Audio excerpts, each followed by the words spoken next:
After I was discharged from the hospital, my daughter told her husband to pick me up. On the way home, my son-in-law drove me to an abandoned gas station, forced me out of the car, and drove away. A little while later, my neighbor happened to pass by and gave me a ride home.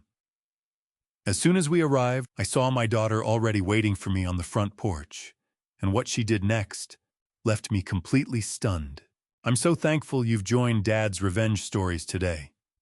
Tell me down in the comments which town or country are you streaming from. Also, please note, this tale incorporates fictional aspects for educational reflection. Any similarity to actual persons is accidental, but the core message offers meaningful guidance. You need to learn a lesson. That was what my son-in-law said to me outside an abandoned gas station on the eastern edge of Los Angeles, 3 days after I buried my wife of 41 years. I want you to hold that sentence for a moment. Not the cruelty of it, though the cruelty was real enough to leave a mark I still carry.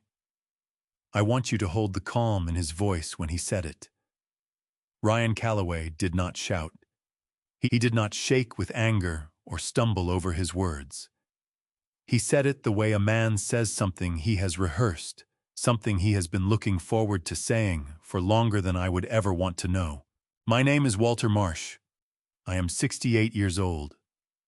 I have spent the better part of 4 decades in a workshop in the Atwater Village neighborhood of Los Angeles, restoring antique pianos, Steinways and Bosendorfers and uprights that came to me cracked and warped and forgotten instruments that other people had given up on. My hands know the grain of old spruce and maple the way some men know the faces of their children. My wife Dorothy used to say I talk to the pianos more than I talk to anyone else. She was not entirely wrong, but she said it with a smile, and that smile was the first thing I looked for every morning of my life for 41 years. 3 days before Ryan said those words to me, I stood at the edge of a grave in Forest Lawn Memorial Park and watched them lower Dorothy into the ground. I did not cry in the cemetery. I had already cried in the hospital room, in the parking garage, in the front seat of my truck at 2 in the morning when the house was too quiet to stay inside. By the time they handed me the folded flag, no, there was no flag. Dorothy was not a veteran. That is what grief does. It makes you reach for the wrong details. By the time the service ended and the other mourners drifted toward their cars, I had nothing left to cry with. I was just a man standing at the edge of a hole in the ground, thinking about 41 years and how none of it had felt like enough. I had been in the hospital myself for 2 of those 3 days.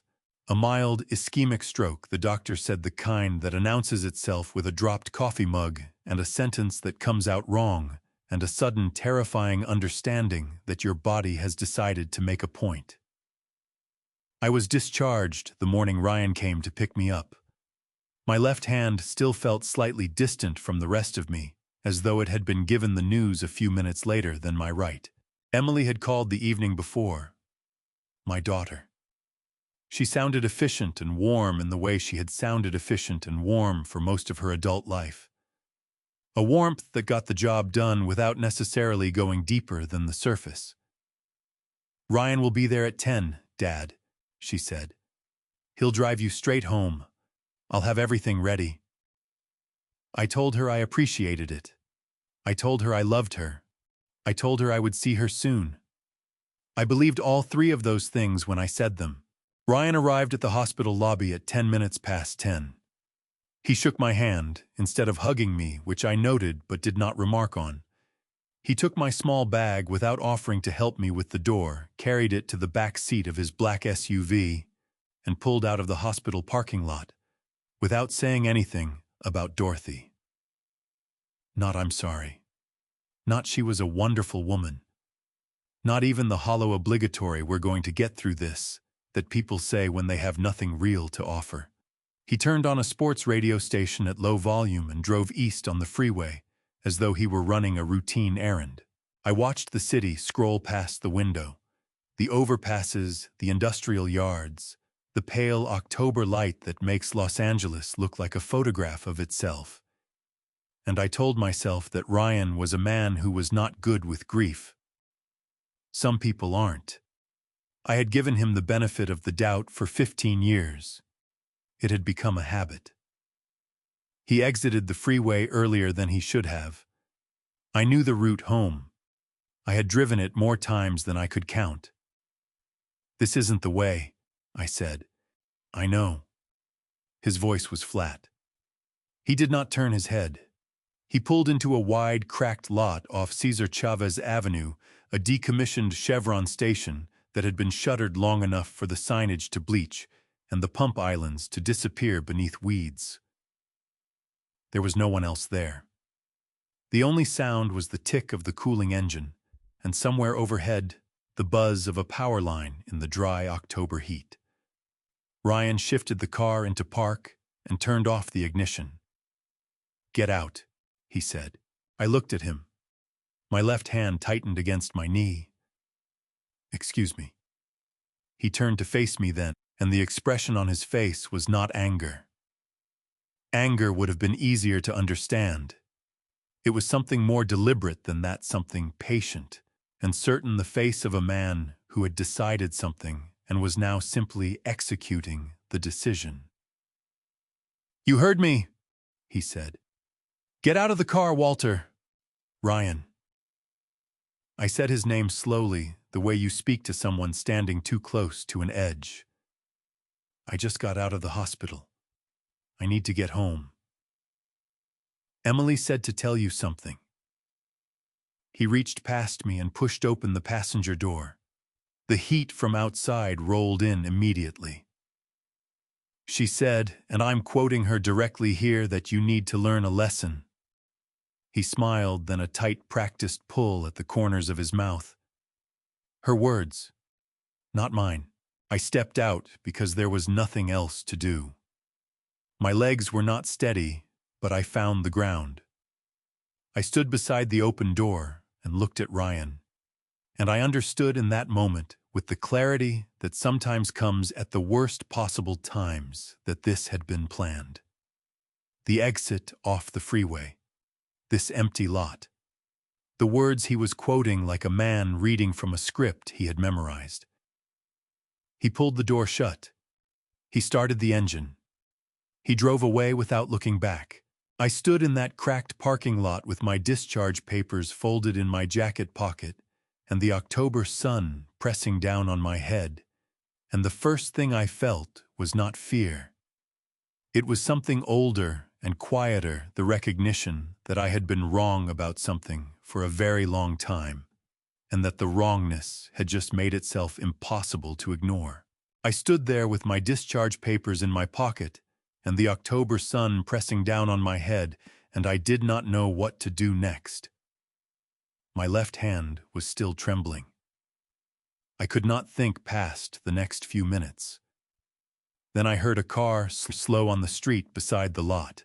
Linda Marsh, my neighbor of 22 years, who lived 2 houses down from mine, and who had known Dorothy since the year we moved in, was leaning out the window of her green Honda with an expression that moved from confusion to understanding in the space of about 2 seconds.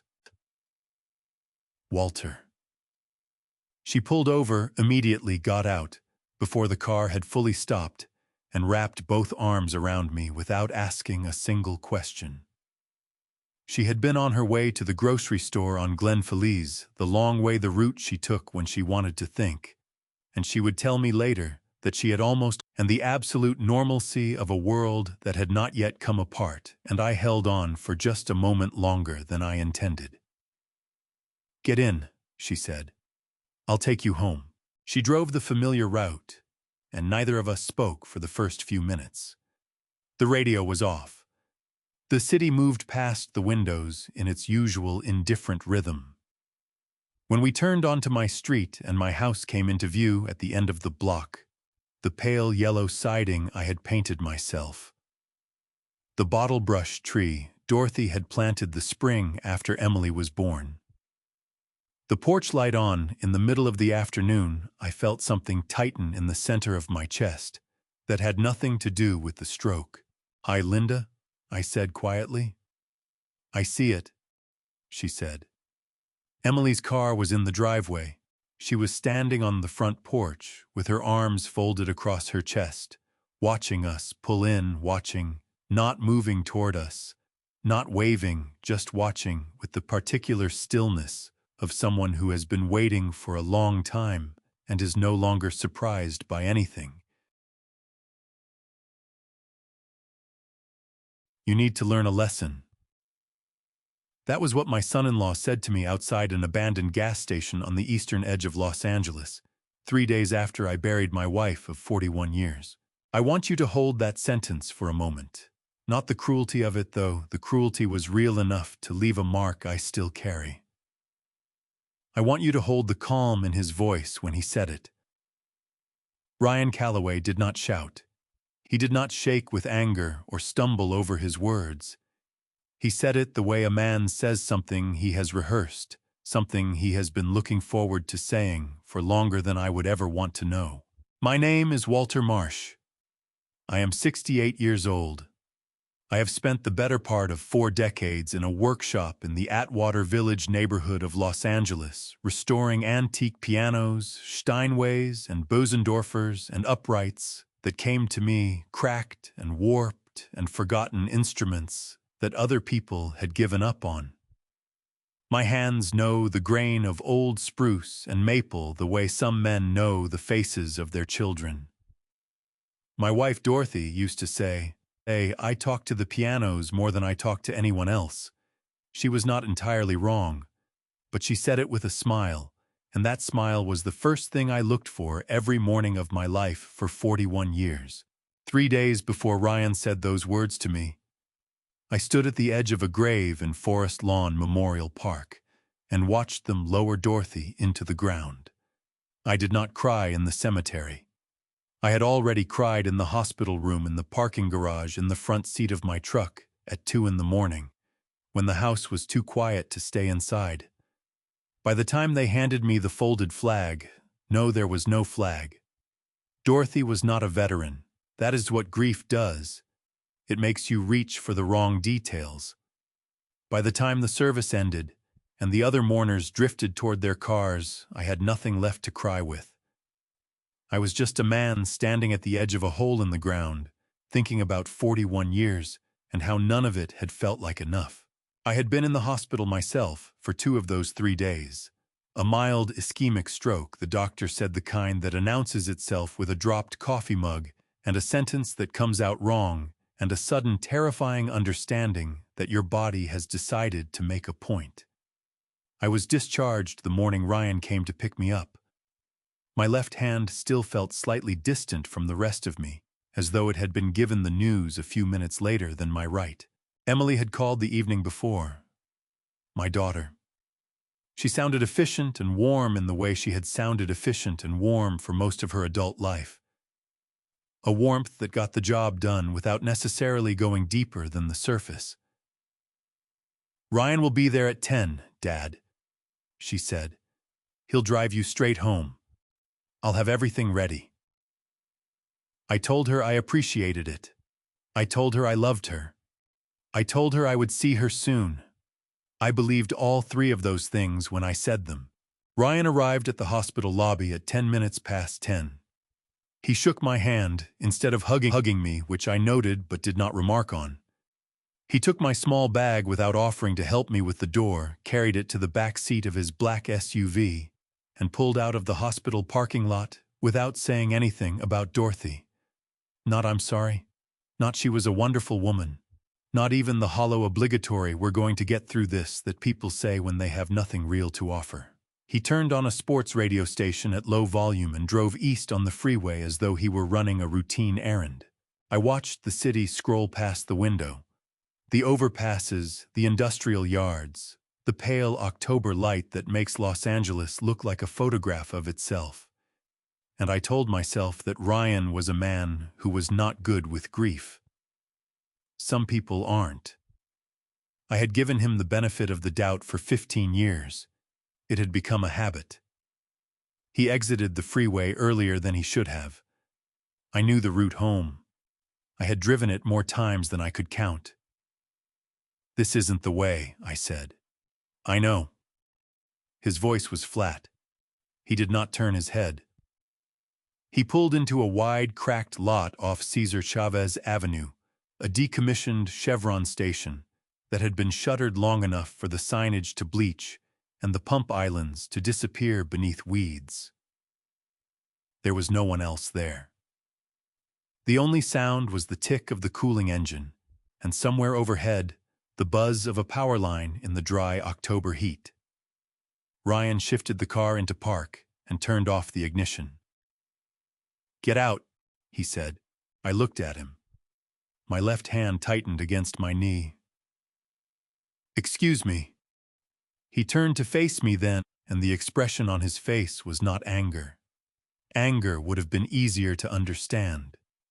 It was something more deliberate than that, something patient and certain, the face of a man who had decided something and was now simply executing the decision. "You heard me," he said. "Get out of the car, Walter." "Ryan."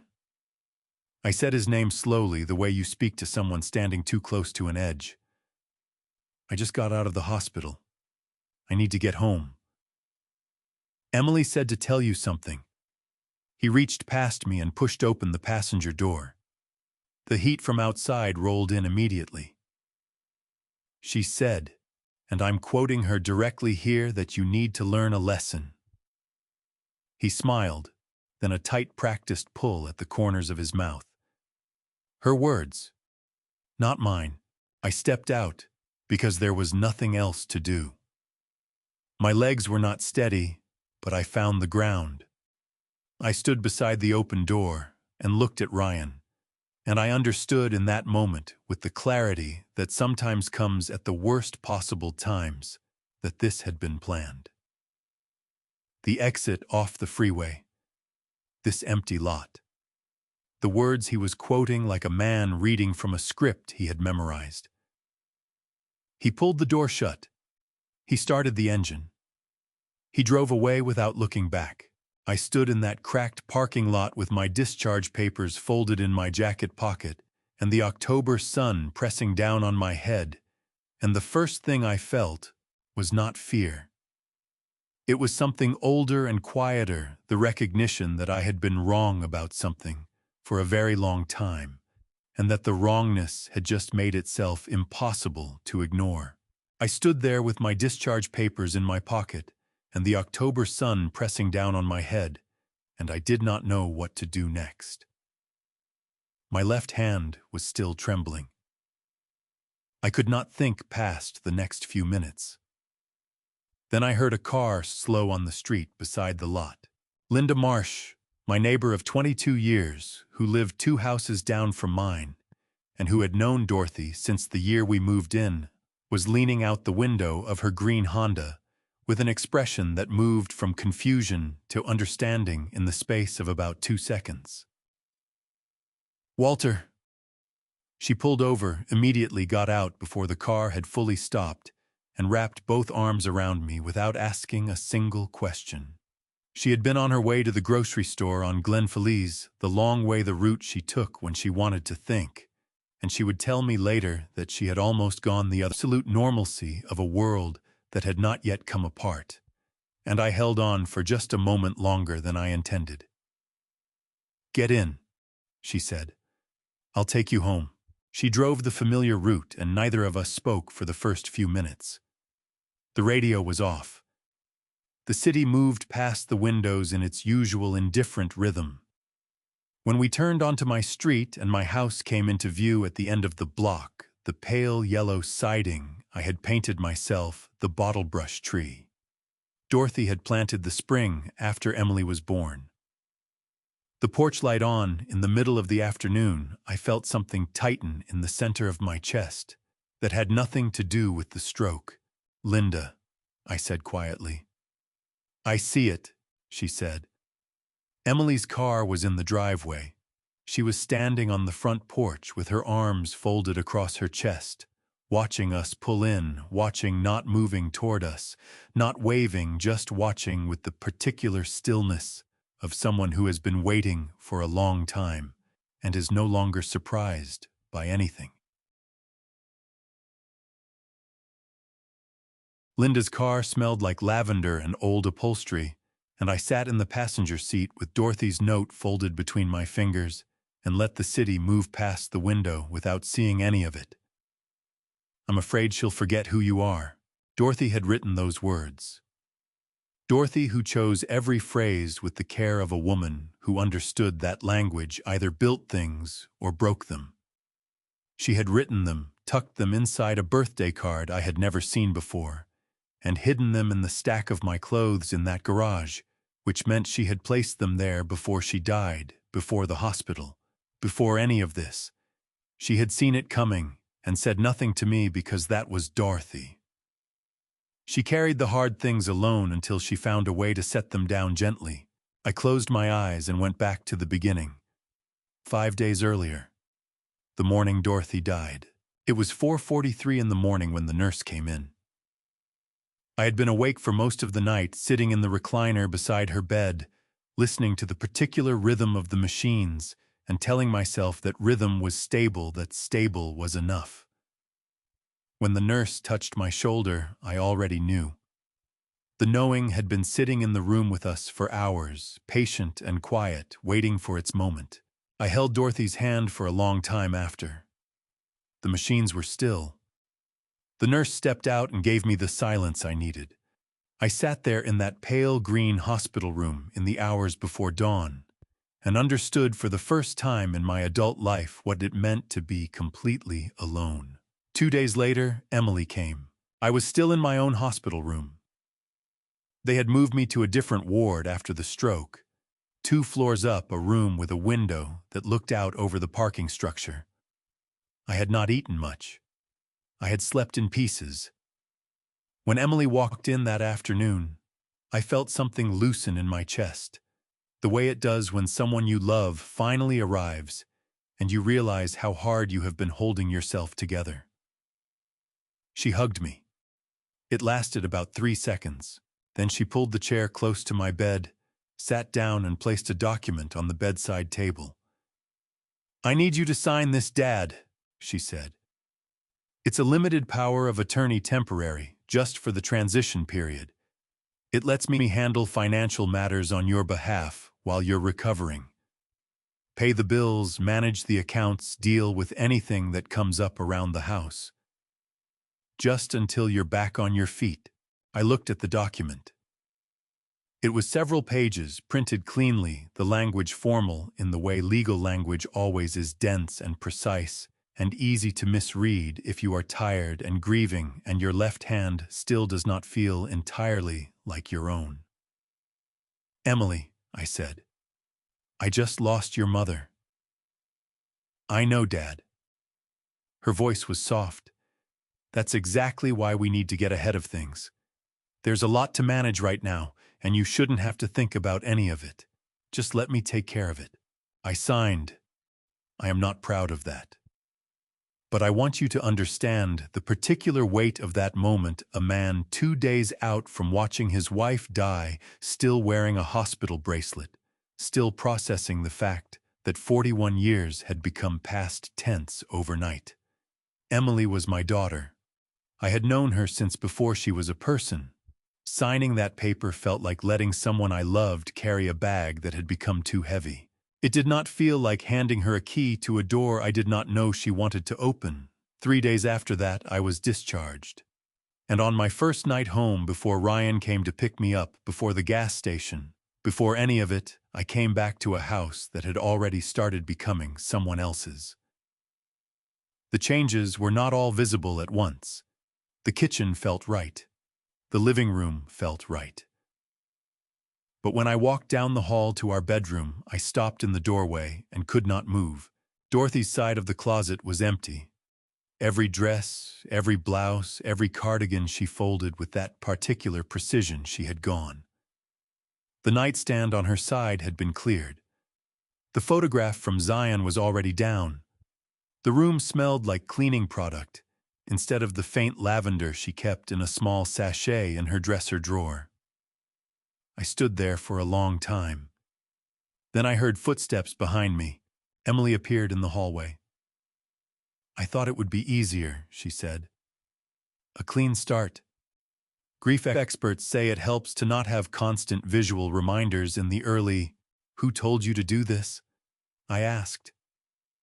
My voice came out very quiet. I just thought, "Who told you to do this, Emily?" She held my gaze without looking away. "It needed to be done, Dad. Someone had to."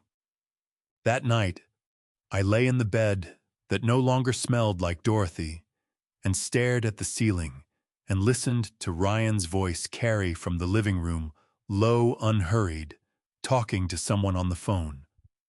I could not hear the words, but I heard the tone, and the tone was the tone of a man going over logistics. My phone buzzed on the nightstand. A text from my son Daniel, my only son, 26 years old, working at a logistics company in Burbank. "Hey, Dad, I put in my notice today. Leaving the job. Need a change. Don't worry about me."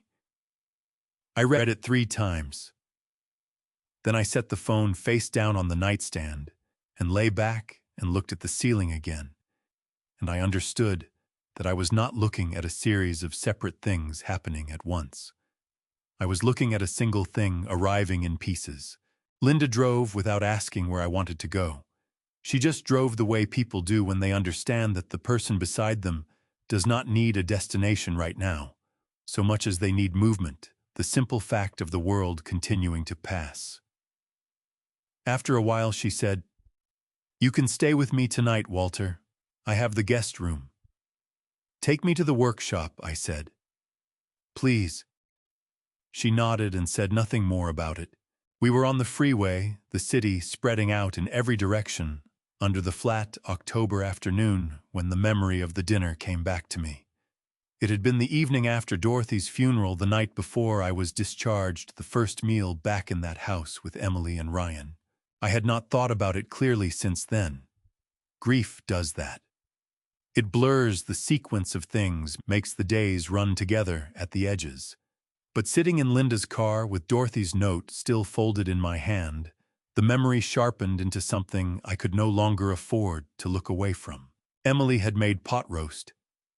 That surprised me at the time. Pot roast was Dorothy's recipe, the one she made every Sunday for most of our married life.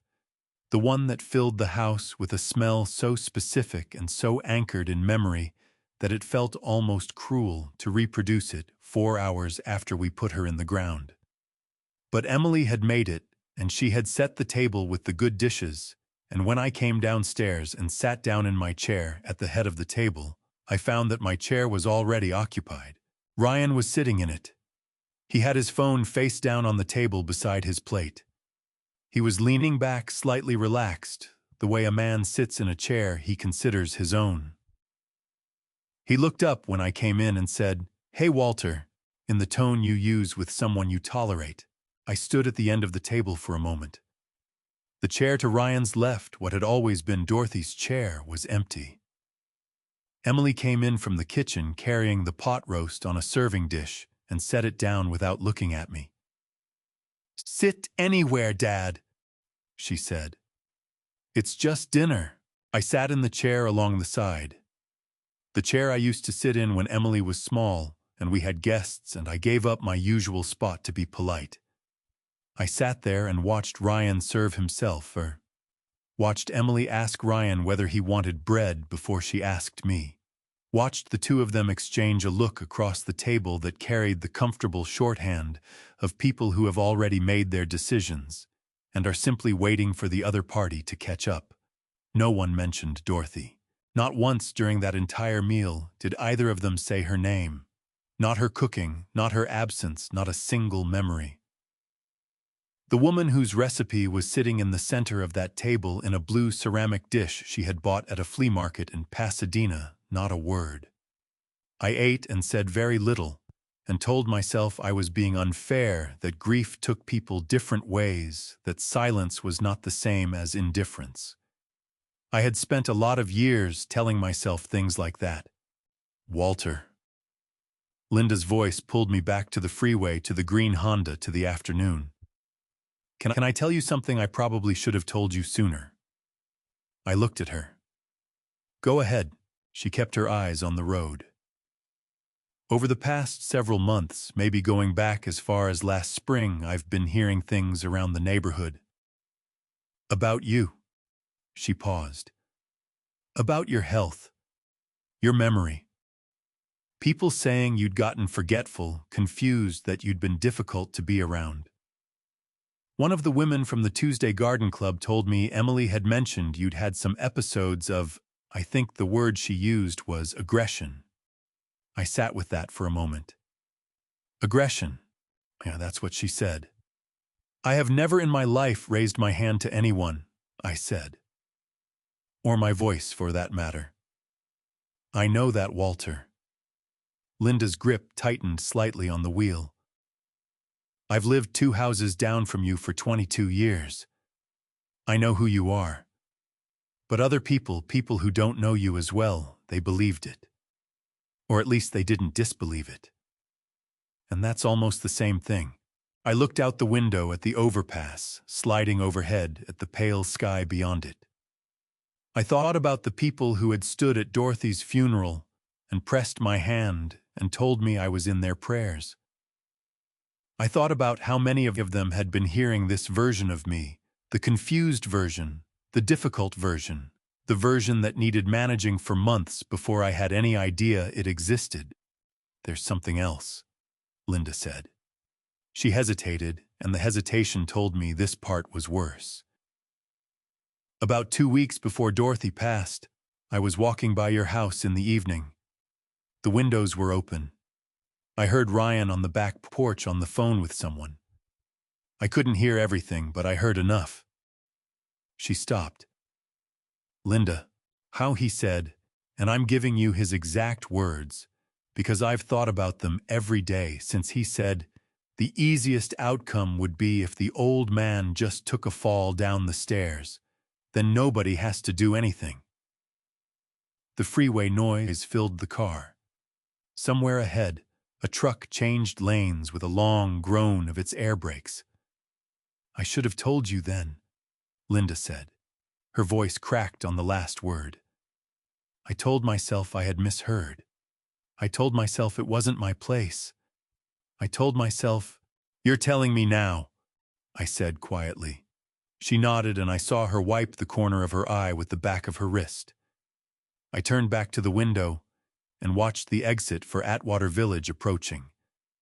The workshop, my workbench, the 3 pianos under their canvas covers waiting in the dark, the way they had waited through everything else. I thought about Ryan sitting in my chair at the head of my table, serving himself first, saying, "Hey, Walter," like I was a neighbor he barely knew. I thought about the stairs in my house, and I thought I need to be very careful now. Not afraid. Careful. There is a difference, and knowing the difference was the only advantage I had left. The workshop on Edenhurst Avenue in Atwater Village had been mine for 31 years. I had bought it in the spring of 1993 when the neighborhood was cheaper and quieter, and nobody had yet decided it was interesting. The building was a converted auto repair shop. High ceilings, concrete floors, a loading door wide enough to bring a grand piano through without tilting it. I had spent the first 3 months cleaning grease out of the floor cracks and installing climate control, because pianos do not tolerate temperature swings, and neither do I. Dorothy had stood in the middle of that empty space on the day I got the keys, and turned in a slow circle with her arms out like she was measuring something only she could see. "This is yours," she said. "Not ours. Mine." She always understood that distinction better than I did. Linda pulled up to the loading door and left the engine running while I got out. She handed my boxes through the window one at a time, and when the last one was on the ground, she said, "Call me tonight. I mean it, Walter." "I will," I said. "I'm serious." "I know you are." She drove away, and I stood in front of the workshop in the pale afternoon light, with 2 cardboard boxes and a duffel bag, and Dorothy's note still in my jacket pocket, and then the loading door opened from the inside, and Corey Simmons looked out at me. Corey had worked for me for 9 years. He was 34, lean and unhurried, with the kind of hands that knew what they were doing before his brain had finished deciding. He had come to me at 25 with no formal training and an instinct for wood grain that I had spent 30 years developing in myself. I had never told him he was the best assistant I had ever had, because I did not want it to go to his head. But it was true. He looked at the boxes on the ground. He looked at me. He did not ask what happened. He just picked up both boxes and carried them inside. The workshop smelled the way it always smelled: old spruce and hide glue and the faint metallic edge of the tools, with something underneath it all that I could never quite name: the smell of instruments that had been silent long enough to forget what sound felt like. 3 pianos stood along the far wall under canvas covers, patient as furniture in a closed house. 2 uprights and the Steinway Model D that had come to me 8 months ago from an estate in Hancock Park, still wearing its original finish from 1937, needing a complete action rebuild. I had been working on it when Dorothy got sick. I had not touched it since. I set my duffel bag on the workbench and sat on the stool and looked at the covered shapes and said nothing for a long moment. "She came here," Corey said. He was standing near the window with his arms crossed, not looking at me directly, the way he delivered bad news sideways, like it might land softer from an angle. "Emily. About 3 weeks ago, while you were dealing with everything at home. She came to the door and said she was doing an inventory of family assets." I looked at him. "What did you tell her?" "I told her this wasn't a family asset. I told her the workshop is a sole proprietorship registered in your name, and any questions about business valuation would need to go through you directly." He paused. "She didn't like that." "I imagine not. She asked me how much the pianos were worth." He finally looked at me. "I told her I was a piano technician, not an appraiser, and I didn't have that information. Which is technically true since I've never seen a formal appraisal on the Steinway." "It's worth more than the house," I said. Corey nodded slowly, like this confirmed something he had already suspected. "She doesn't know that." "No," I said. "She doesn't." I stood up and walked to the far wall and pulled the canvas back from the Steinway Model D. The case was dark and smooth, the original ebony lacquer still holding its depth after 87 years. The fallboard was closed. I put my hand flat on the lid and felt the faint resistance of old wood that had absorbed decades of temperature and silence and music. When Emily was 18 years old, she developed a tumor in her left knee. The diagnosis came in March, and by April we knew it would require surgery and a course of treatment that our insurance covered only partially. The gap was not small. I had 2 pianos under restoration at the time, a Bosendorfer Imperial and a 1920s Steinway upright that I had been planning to sell to a collector in San Francisco for enough money to replace our aging HVAC system and put something aside for retirement. I sold them both in the same week. I also turned down a position at the Hochschule für Musik in Vienna, a 1-year visiting residency in their restoration program. The kind of opportunity that comes once, if it comes at all. I turned it down by phone, standing in the parking lot of the hospital, where Emily was recovering from her first surgery, watching the afternoon light on the San Gabriel Mountains, and feeling nothing complicated about the decision at all. I had never told Emily the full details. Not the Vienna offer, not the exact amount the pianos sold for, not what I had set aside and what I had given up. It seemed like the kind of thing a parent simply does. You do not present your children with an invoice for your sacrifices. You just pay, and you move on, and you trust that love accumulates in ways that matter. Standing in the workshop with my hand on the Steinway, I understood how badly I had miscalculated that particular trust.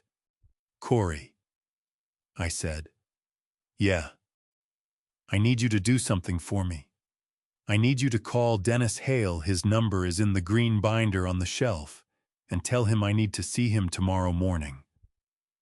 Tell him it is not an emergency. I paused. Tell him it is the kind of thing that needs to be handled carefully. Corey was already moving toward the shelf. Got it. My phone buzzed in my pocket. I took it out. A text from Dennis already, as though he had been waiting. Walter, call me when you can. I just received something with your name on it that concerns me.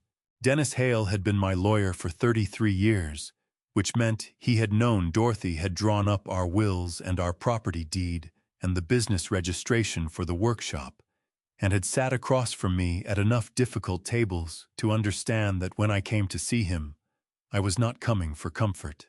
His office was on Colorado Boulevard in Eagle Rock, on the second floor of a building that had been there since the 50s and smelled like it old carpet and wood polish and the particular staleness of a place where serious things had been said for a very long time. His assistant waved me straight through. Dennis was already standing when I came in, which told me he had been watching for me. He was 66 thick through the shoulders, with gray hair cut short, and reading glasses pushed up on his forehead that he never seemed to actually use for reading. He shook my hand and held it an extra beat the way he had at Dorothy's funeral. Then he sat down and put a document on the desk between us. Before I say anything, he said, I want you to tell me what you know. So I told him. All of it, the hospital, the signature, the gas station, Emily waiting on the porch, the boxes in the garage. Linda's account of what Ryan had said about the stairs. I spoke without stopping and without raising my voice, and Dennis listened with his hands flat on the desk. Not writing anything, just listening the way experienced lawyers listen when they are building a picture they will need to hold clearly for a long time. When I finished, he was quiet for a moment. Then he turned the document to face me. This came to my office yesterday, he said. It's a notice of financial authority filed with a title company in Glendale. Emily submitted it as supporting documentation for a preliminary inquiry into the property title of your house on Marengo Avenue. He paused. She used the power of attorney you signed in the hospital as the basis for that authority. I looked at the document. My name was on it. Emily's name was on it. The language was dense and formal, but the shape of it was clear enough someone was asking questions about who owned what, and Emily had presented herself as the person authorized to answer those questions on my behalf. The power of attorney I signed, I said slowly, was supposed to cover household bills and accounts during my recovery. That's what a limited POA is designed to do. Yes, Dennis said. But the scope depends entirely on how the document is worded. Do you remember reading it before you signed? I did not answer immediately because the honest answer embarrassed me. I signed it 2 days after Dorothy died, I said. While I was still in the hospital, Dennis nodded, and his expression did not change, which was its own kind of kindness. I've requested a copy of the actual document from the title company. We should have it by end of day. But based on this preliminary filing, it appears the language may be broader than what Emily described to you verbally. Meaning she wrote it to allow more than she said it would. Meaning that's one possibility we need to examine. He leaned back. The other thing I want you to understand is what this filing is actually doing. She hasn't changed the deed. She hasn't transferred anything. What she's doing right now is called positioning. She's establishing a paper trail that presents her as the authorized decision-maker for your assets. If she builds enough of that trail before you push back, it becomes harder to unwind. Not impossible, just harder and slower. I sat with that. Outside the window, a bus went by on Colorado Boulevard, its brakes hissing against the grade. Can I revoke the power of attorney? I asked. Immediately and completely, Dennis said. In California, a principle that's you can revoke a power of attorney at any time, as long as you're mentally competent, by signing a revocation document in front of a notary and delivering written notice to anyone who's been relying on it. In this case, that would include the title company and any financial institutions Emily may have contacted. He pulled a single page from the folder beside him and set it on top of the other document. I drafted a revocation last night after I got that notice. It's ready for your signature. I picked it up and read it. It was one page, plain language, my name and Emily's name, and the date, and a clear statement that the power of attorney signed on the 8th of October was hereby revoked in full effective immediately. I looked up at Dennis. If I sign this now, she'll know. Yes, he said. The title company will notify her. How long before she finds out? 24 to 48 hours, depending on how closely she's watching her correspondence. I set the page down on the desk. Something was moving through my mind, not quite a plan, yet more like the outline of one, the way a shape emerges when you hold a piece of wood up to the light and see the grain running through it. Don't file it yet, I said. Dennis raised an eyebrow. Just one slightly, which for him was the equivalent of considerable surprise.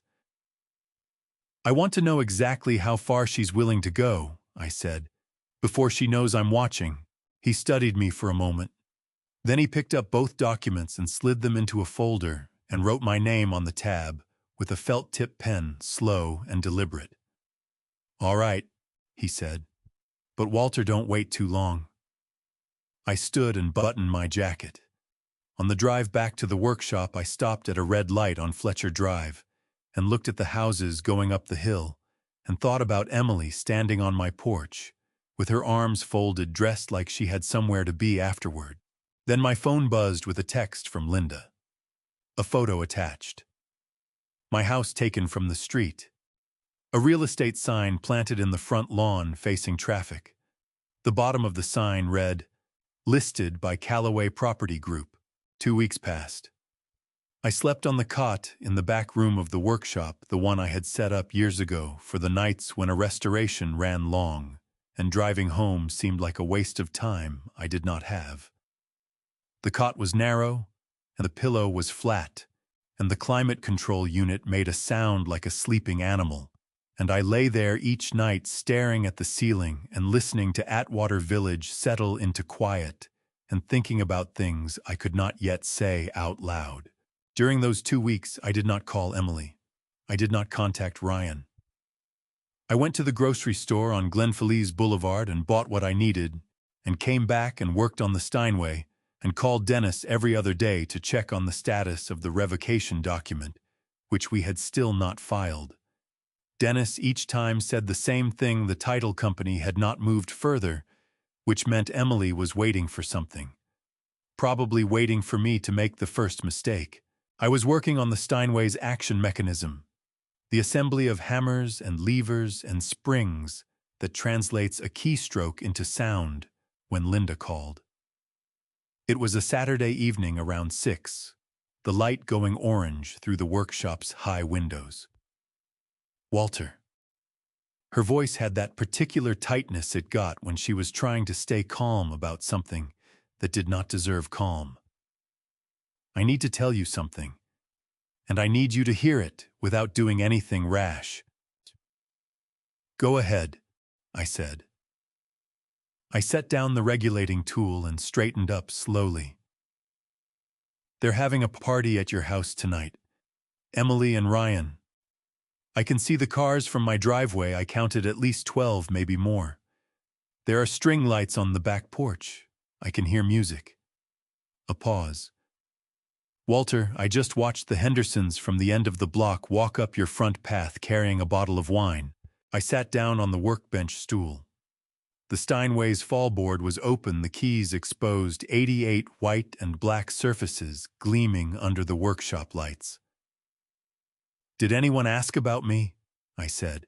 Linda hesitated, which was its own answer. Carol Henderson asked Emily where you were. Emily said you were staying with a friend while you recovered and that you were doing much better. Another pause. She said it the way people say things when they want the conversation to move on, and Carol let it move on. I thought about Carol Henderson. I had helped her carry groceries up her front steps the winter before last, when her knee was bad.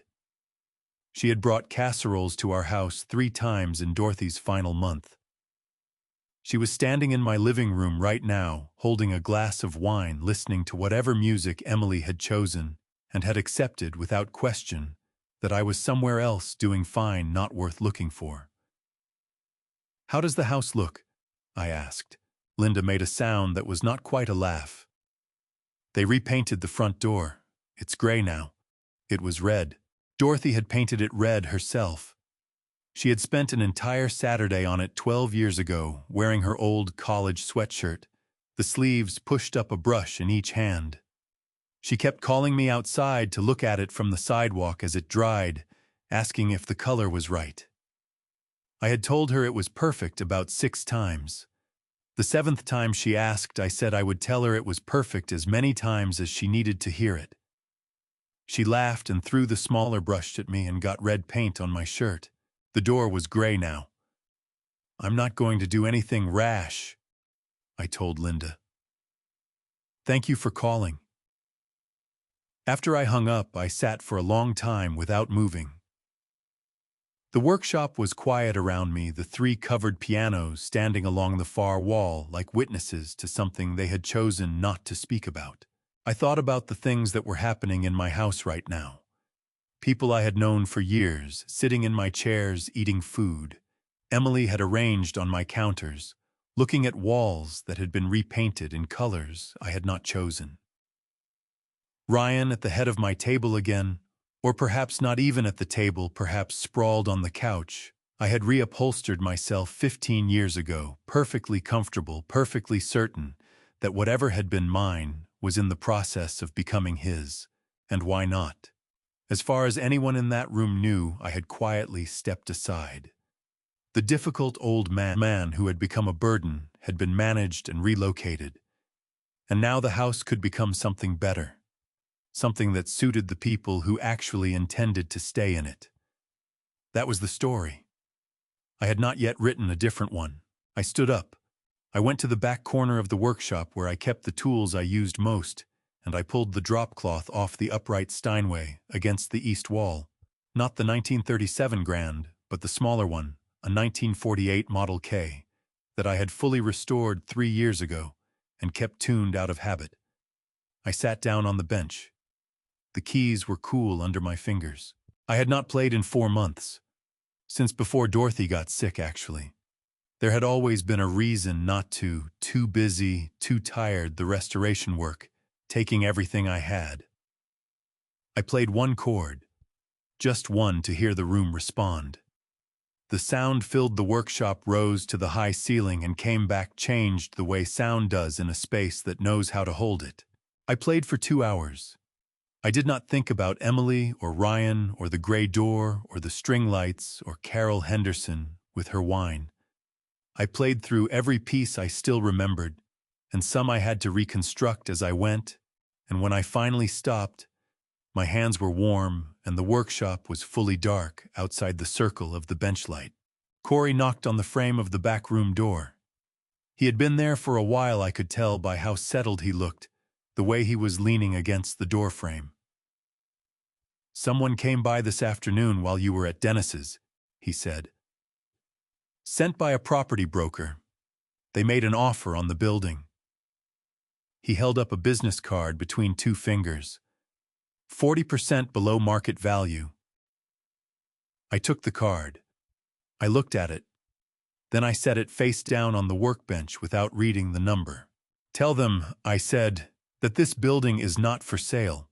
Dennis called me on a Tuesday morning about a week after the party and asked me to come in. He did not say why on the phone. He just said, 'I have some things to show you and I'd rather do it in person.' Which told me it was not good, because Dennis delivered good news by phone without hesitation. It was only the complicated kind that he wanted to look at directly. I drove to Eagle Rock in the workshop truck parked on Colorado and went upstairs. His assistant had coffee ready, which was also a signal. In 33 years, she had only ever offered me coffee twice before.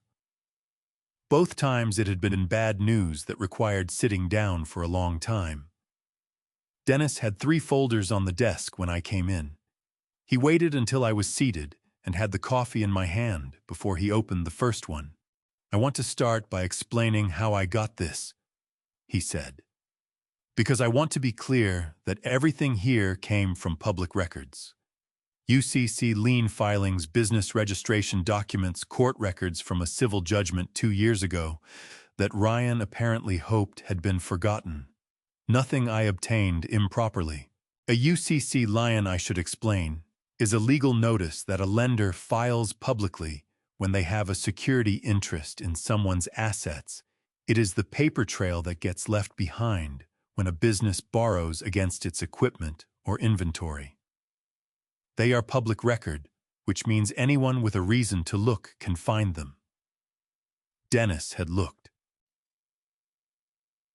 Ryan's gym business, Dennis said, has been insolvent for approximately 18 months. He has 3 locations, one in Silver Lake, one in Los Feliz, one in Culver City. The Silver Lake location was surrendered to the landlord 8 months ago. The other 2 are behind on rent. He has outstanding UCC liens from 4 separate equipment lenders, totaling approximately $230,000. He paused. He also has personal credit card debt spread across 6 cards of approximately $210,000. I set the coffee down on the edge of the desk. $440,000. Roughly, yes, give or take. And Emily knows. Dennis opened the second folder. Emily is a co-signer on 2 of the credit cards and is listed as a guarantor on one of the equipment loans. She knows. She has known for at least a year based on the dates of the documents. He turned a page toward me, a guarantor agreement with Emily's signature at the bottom dated 14 months ago. Her handwriting. I had seen it on birthday cards and grocery lists for 41 years. She has been managing the information, carefully keeping it from spreading, while they figured out a way to address the debt. I looked at the signature for a long time. My daughter's handwriting on a document that guaranteed she would be responsible for someone else's failure. "The house," I said. "Yes," Dennis said. "Your house, or more precisely, the equity in your house, would have been sufficient to clear most of this debt if they could have gotten clean title to it. The property on Marengo Avenue has been appraised at $1.2 million. No mortgage outstanding. That's a significant cushion. Which is why they needed me gone and the power of attorney in place." "Which is why," Dennis agreed. He opened the third folder. This one was thinner, just 2 pages, both of them printouts, from what appeared to be a financial services website with certain fields highlighted in yellow. "This took a bit more work," he said. "A colleague of mine who handles international asset matters identified this through a disclosure filing.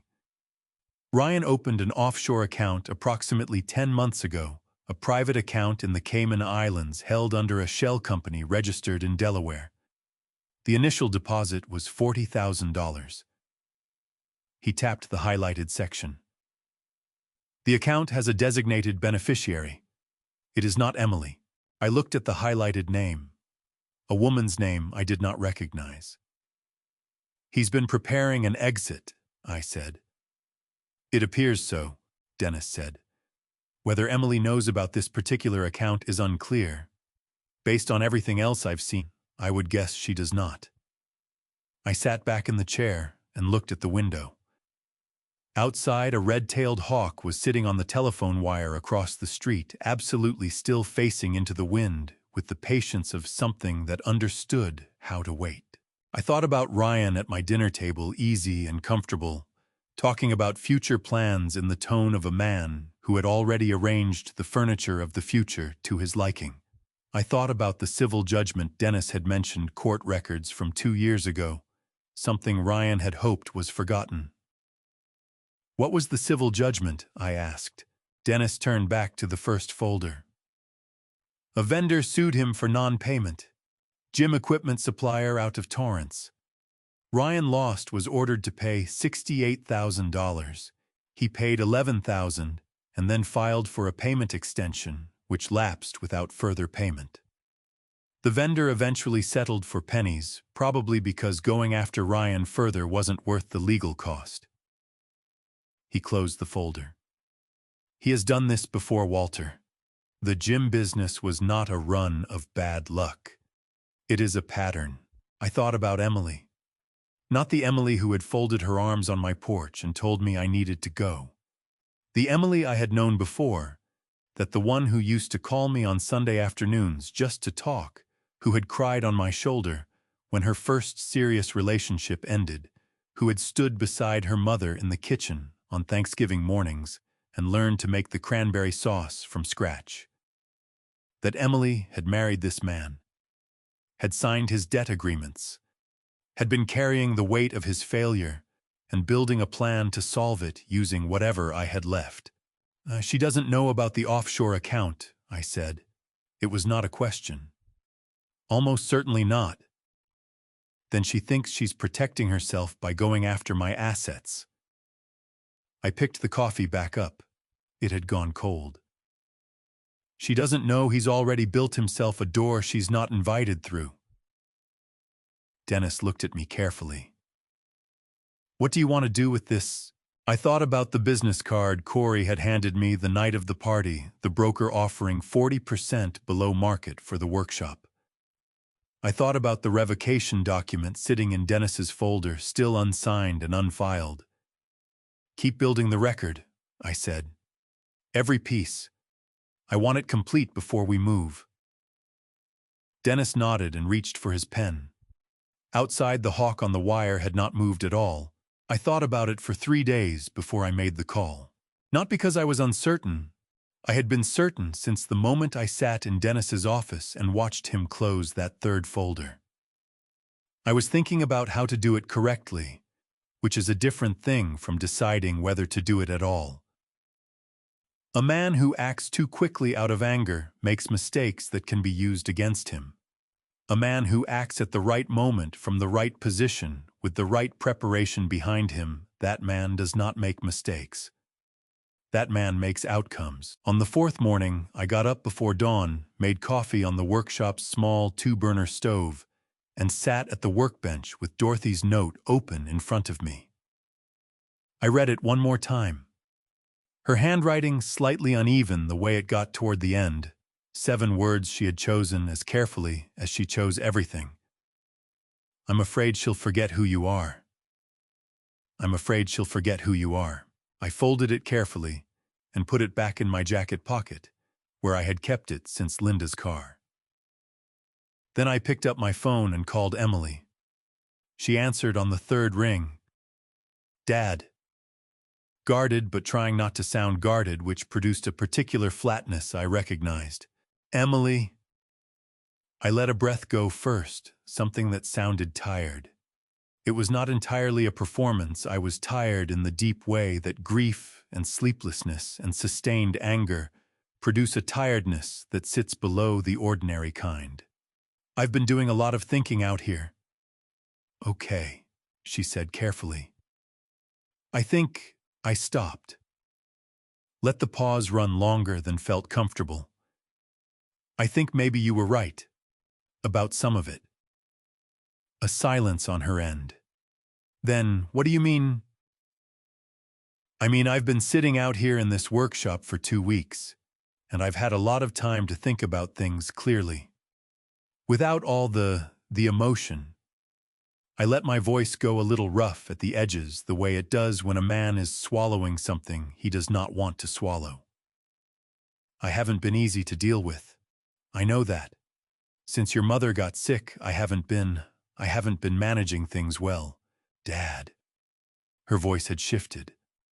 Not soft, exactly. Emily's voice very rarely went fully soft, but something in it had loosened the way a door loosens in its frame when the pressure behind it is removed. I appreciate you saying that. I just don't want things to stay the way they are between us, I said. I'm 68 years old. I just lost your mother. I don't want to spend whatever time I have left at war with my own daughter. Another pause. Longer this time. I could hear her breathing, could almost hear the recalibration happening behind her. Silence, the rapid, invisible adjustment of a person who has been braced for resistance and suddenly finds none. I don't want that either, she said. And I believed she meant it in the particular way that people mean things that are also convenient for them to mean. Maybe we could talk more, I said. Figure out a way forward that works for everyone. Yes. Her voice had settled into something warmer now, something that probably felt to her like the conversation going the way it was supposed to go all along. Yes, absolutely. Ryan and I have been talking about some ideas. For your situation, we could go over them together. I'd like that, I said. After I hung up, I sat with the phone in my hand and looked at the covered Steinway across the workshop. Corey was in the back room. I could hear him moving around the soft clink of tools being organized. I had told him what I was planning to do that morning over coffee, and he had listened without commenting until I finished. And then he had said, "You sure you can pull it off? Sounds like it requires acting." I've been managing this family's expectations for 30 years, I had told him.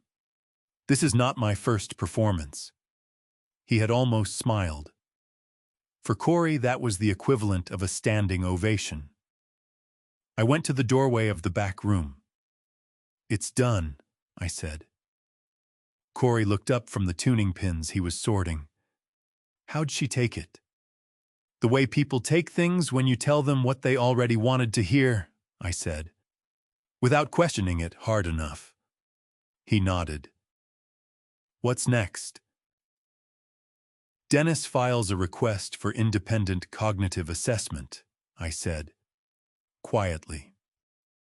Before Emily thinks to do it herself on her terms, I want a third-party evaluation of my mental competency on the record done by a specialist with no connection to the hospital, no connection to Emily, no connection to anyone in this situation that clearly establishes I am fully capable of making my own decisions.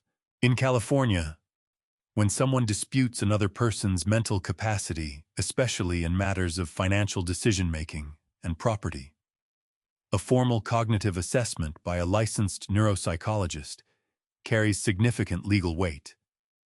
It creates a documented baseline that is very difficult to argue against in court or in any formal proceeding. I wanted that document to exist before Emily had the chance to create a competing narrative. And then, Corey asked, and then we wait for her to make her next move, I said, which she will now that she thinks I've stopped fighting. I went back to the Steinway. I had been reassembling the action mechanism section by section, fitting the hammers back to their shanks, checking the regulation on each key, testing the repetition spring tension with a tool no wider than a toothpick. The work required the kind of attention that does not leave room for anything else, which was exactly why I had chosen it. My phone buzzed an hour later. Not Emily. A number I did not immediately recognize, a 626 area code Pasadena. I answered. Walter Marsh. Mr. Marsh. A woman's voice, warm and slightly breathless, like someone who had been working up to making a call. This is Margaret Yates. I was Dorothy's closest friend for longer than either of us probably kept track of. I hope I'm not intruding. A pause. I'm calling because Emily phoned me this morning, asking about some of Dorothy's personal belongings that she thought I might be holding. And something about that call didn't sit right with me. I set the regulating tool down very slowly. Margaret, I said. I'm very glad you called. Margaret Yates drove herself to the workshop the next morning in a white Volvo that was at least 15 years old and immaculately maintained, which told me something about her before she even stepped out of the car. She was 65, small and precise in her movements, with silver hair cut short, and the kind of face that had been pretty once, and had become something better with age, the kind of face that had been through enough to know which things were worth worrying about and which were not. She had brought a canvas tote bag with her, the kind from a public radio station, and she held it with both hands in front of her as she came through the workshop door, like she was carrying something fragile. "You look like Dorothy said you would," she said when she saw me. "Like a man who thinks better with his hands busy." I did not know what to say to that, so I said, "Thank you for coming, Margaret." "She talked about you constantly," Margaret said. Not coyly, not to flatter, just as a fact being filed. "For 40 years. You were her favorite subject." She set the canvas bag on the workbench and opened it, and I saw that it was full of papers and photographs and small, flat items wrapped in tissue, and I had to put one hand on the edge of the bench to keep myself steady because I recognized Dorothy's handwriting on the top envelope before I could prepare myself for it. "She gave this to me last spring," Margaret said. "She said, and I remember this exactly because she was very deliberate about the wording, she said, 'If something happens to me and Walter needs to know who he is, give him this.' I asked her what she meant by that, and she said, 'He'll know.'" Margaret looked at me steadily. "I think you know." I opened the envelope. Inside was a photograph, the two of us young, standing in front of the original workshop space on Edenhurst Avenue the day I got the keys. I was laughing at something she had said just before the shutter clicked. I could not remember what it was now, but I could see in my younger face that it had been very funny, the kind of funny that made everything else recede for a moment. Dorothy was looking at the camera, but she was smiling at me the way she always smiled at me from the side, like she was watching something she was privately proud of.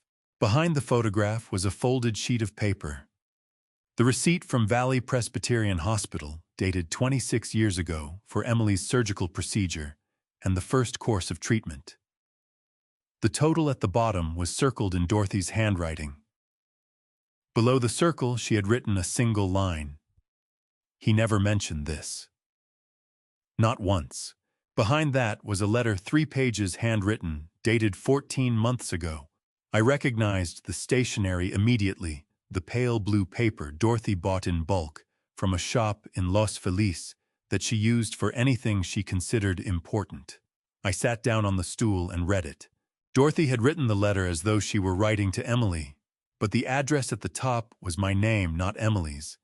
She wrote about the morning she had watched Emily go through the desk in the study without asking, looking for something I don't think she was supposed to find. She wrote about a conversation she had overheard between Emily and Ryan, in which Ryan had mentioned Walter's situation in a tone Dorothy described as proprietary.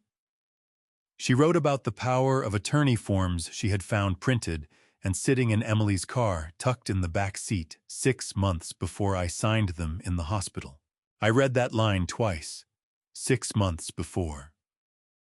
Dorothy had known. She had seen Emily preparing this for at least 6 months, possibly longer, and she had not told me, and I sat on that stool in my workshop with her letter in my hands and tried to understand why. And then I reached the last paragraph and understood. "I didn't tell you, because I knew what you would do. You would have confronted Emily directly, and it would have become a war, and then it would have been your word against hers, and you know how she argues. You needed to see it for yourself. You needed to not be able to say afterward that someone else told you first. I'm sorry I'm leaving you to handle this alone. I'm sorry I can't be there. I love you more than I ever managed to say properly, which is saying something because I talked about you constantly. Margaret will tell you, I sat still for a long time. Outside, a car moved slowly down Edenhurst, its engine fading. Corey was somewhere in the back room and had the sense not to come out. Margaret had been standing quietly near the window. She said, "Are you all right?" "No," I said. It was the most honest thing I had said in weeks. "Good," she said gently. "You shouldn't be, but you will be." I looked up at her. "She planned this. Even this getting you to hold these things to call me if—" "Dorothy was a planner," Margaret said. "You know that. She didn't like loose ends." She paused. "She also knew that Emily would probably try to reach me eventually. That's why she told me exactly what to say and what not to say, and what to keep for you and what to hold back until you asked for it. There's more." Margaret reached into the canvas tote and brought out a smaller envelope sealed with my name on the front in Dorothy's handwriting. She said, "Give you this one only when you're ready to stop being sad and start being strategic." I looked at the envelope. Then I looked at Margaret. "I've been strategic for 3 weeks," I said. Margaret almost smiled. "Then you're ready." She set it on the workbench beside the other papers. "Emily called me yesterday, asking if Dorothy had left any documents or financial records in my care. I told her Dorothy had left me some personal letters and photographs, nothing of financial significance." She folded her hands in front of her. That was true as far as it went. Corey appeared in the doorway of the back room. His face was careful. "Just got a text from Dennis," he said. "Emily filed the paperwork this morning. I called Dennis from the workshop while Margaret was still there. He answered on the first ring, which meant he had been waiting.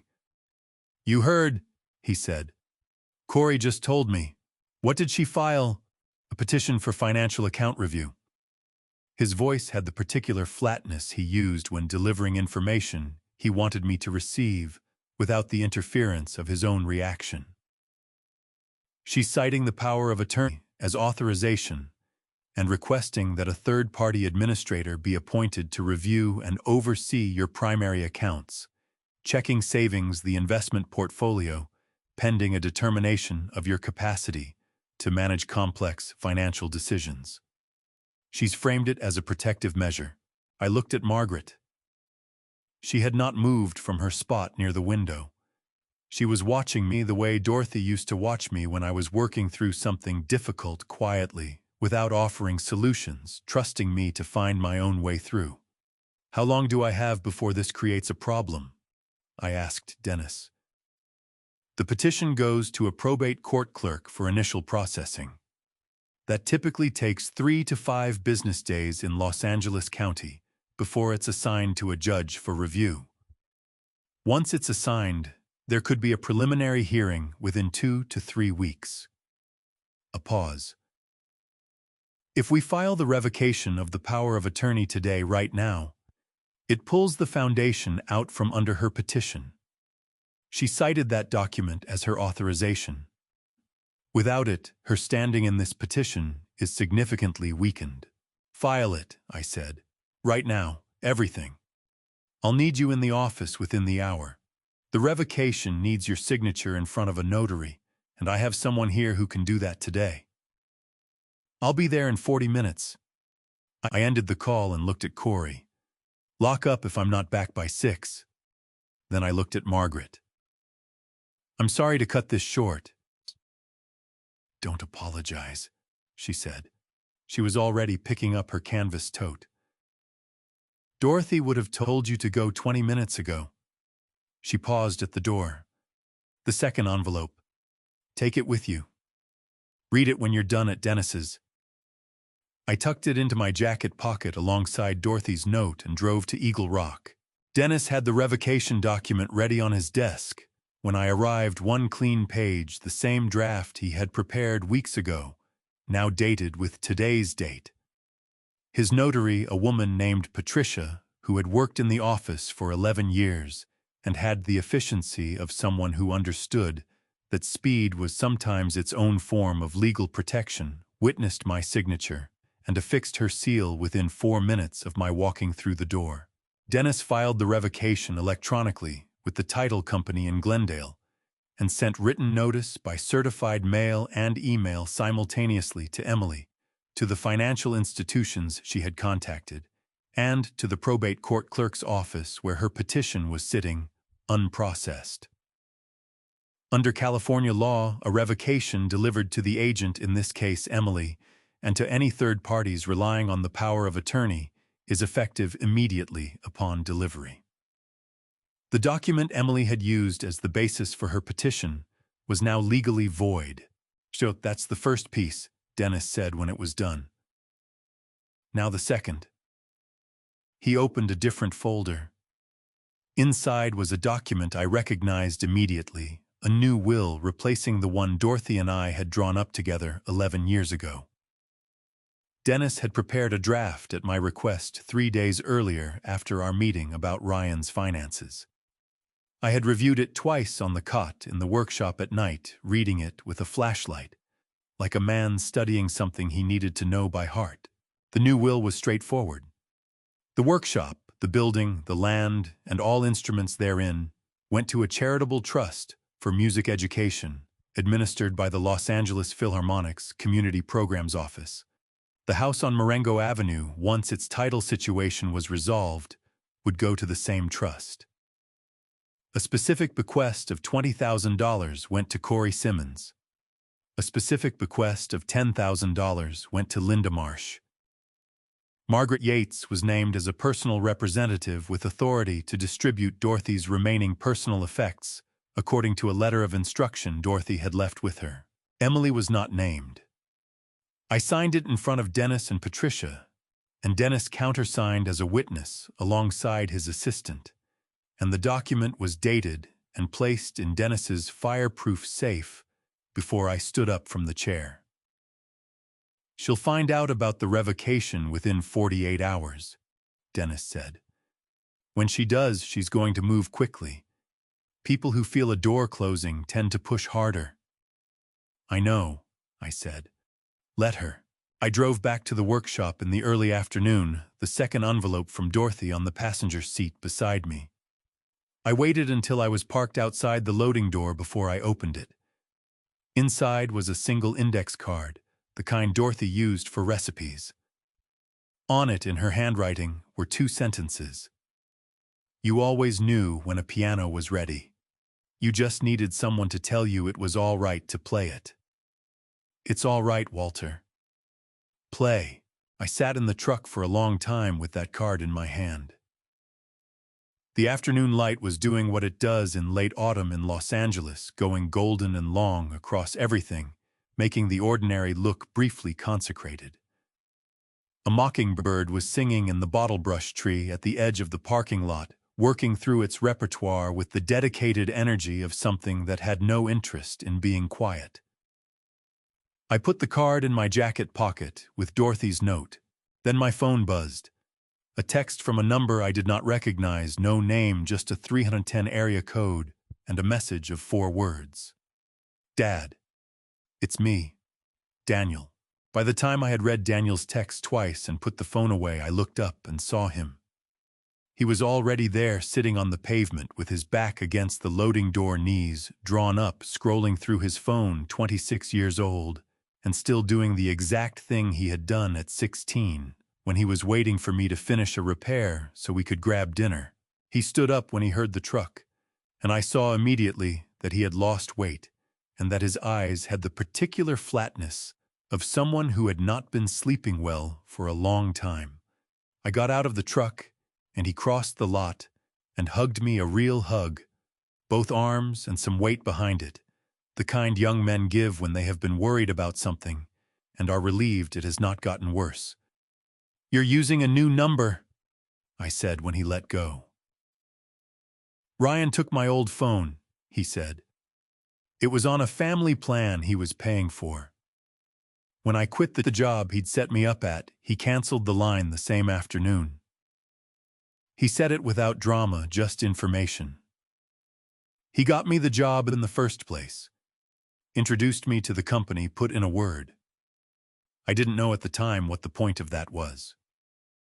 The point, I said, was to have something to cancel. Daniel's jaw tightened. Yeah, I figured that out eventually. He shoved his hands in his pockets.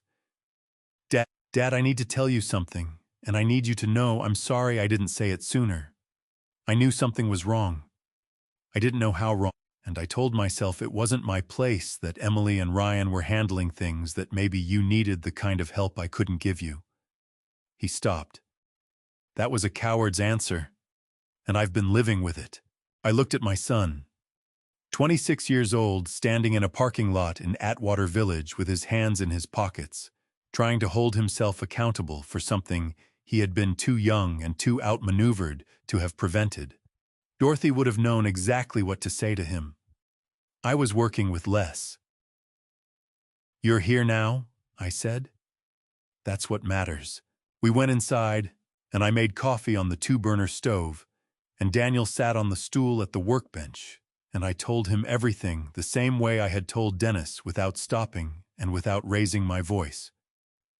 He listened with his elbows on his knees, and when I got to the part about the gas station, he pressed his mouth into a flat line and said nothing, and when I got to the part about Dorothy's letters, his eyes went red at the rims, but he did not look away. When I finished, he said, "What do you need from me?" "Right now, nothing. Stay available. Well, don't let Ryan know you've been here." He nodded. He drank his coffee. He was there for another hour, mostly quiet, and when he left, he hugged me again at the door and said, "Call me. Anytime. New numbers saved in your phone now." Ryan called that evening. Walter.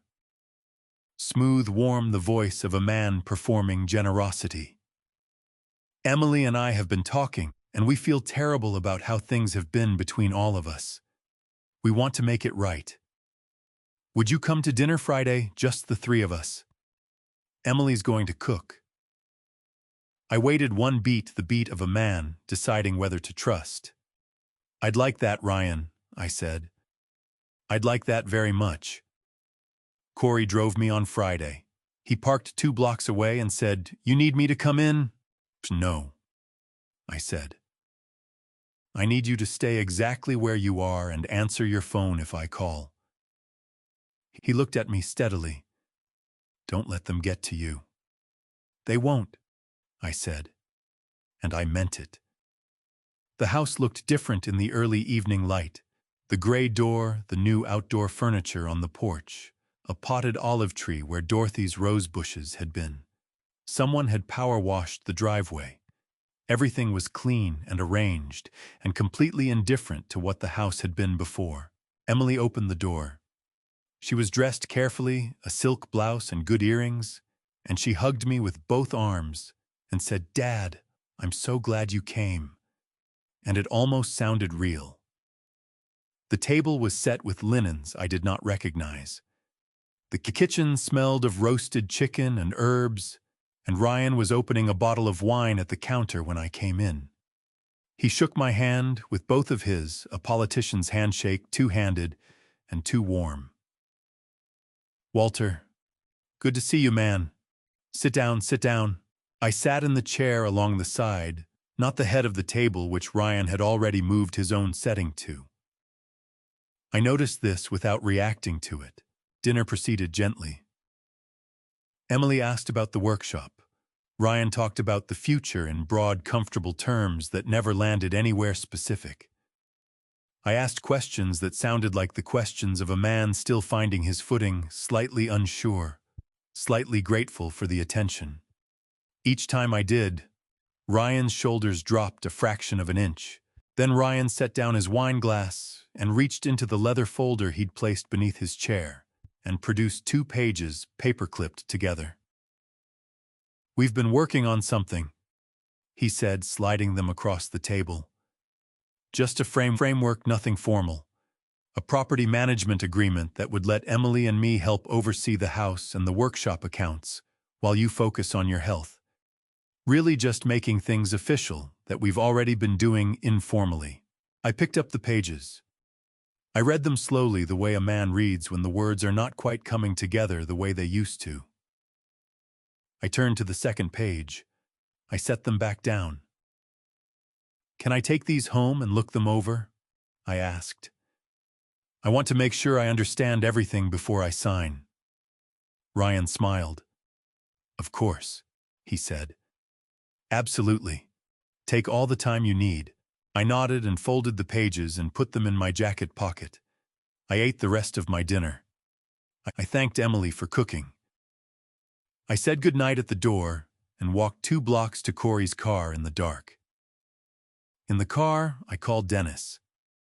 "They tried to get me to sign a property management agreement," I said. "I have the pages." "Good," Dennis said. "Photograph every page and send them to me tonight." "Already planned?" I paused. "Friday, make it Friday. That's the day." The appraiser arrived at 9 in the morning on Wednesday, 3 days before the date I had given Dennis. His name was Howard Bell, a compact man in his 70s with reading glasses on a cord around his neck, and the unhurried precision of someone who had spent his career being the only person in the room who actually understood what he was looking at. He specialized in fine instrument string and keyboard both, and had been recommended to Dennis by a colleague who handled estate valuations for the county. He arrived with 2 assistants, a case of specialized equipment, and a folder of prior appraisals thick enough to function as a resume. "Mr. Marsh," he said, shaking my hand, "I understand you've got something special back here." "3 somethings," I said. Corey had already pulled the canvas covers off all 3 instruments before Howard arrived, and they stood in a row along the east wall in the morning light. Coming through the high windows, the 1937 Steinway Model D I had been restoring for 8 months, its ebony case gleaming. A 1948 Steinway Model K upright, fully restored, the one I had played through 2 hours the night of Emily's party. And a third piece I had not mentioned to Emily or Ryan or frankly to almost anyone, a 1911 Steinway Model A that had come to me 11 years ago from a widow in Pasadena who had no children and no interest in the instrument, and who had essentially given it to me in exchange for restoring it and finding it a home eventually. I had never found the right home. It had simply stayed. Howard walked the length of the row, slowly, his hands clasped behind his back, the way a man walks past a lineup he takes seriously. Then he set down his case and got to work. It took 4 hours. He examined the soundboards for cracks and repairs.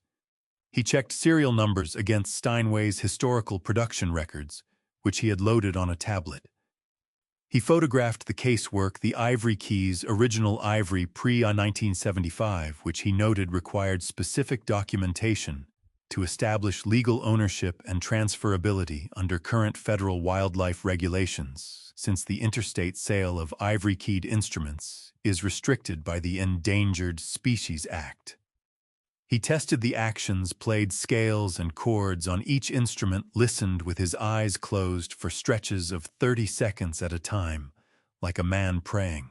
Corey stood near the workbench, for most of it arms crossed, watching with an expression I had come to recognize as his version of awe, quiet, unshowy, entirely genuine. "You ever think about selling any of these?" he asked me at one point, while Howard was occupied with the Model A. "No," I said. "I think about what they're for. Which is," I looked at the Model D, at the case I had spent 8 months bringing back from water damage and neglect. "Proof," I said, "that some things are still worth finishing properly even when nobody's paying you to." Howard finished a little after 1 in the afternoon. He sat at the workbench with his laptop and worked for another 20 minutes, and then he turned the screen toward me.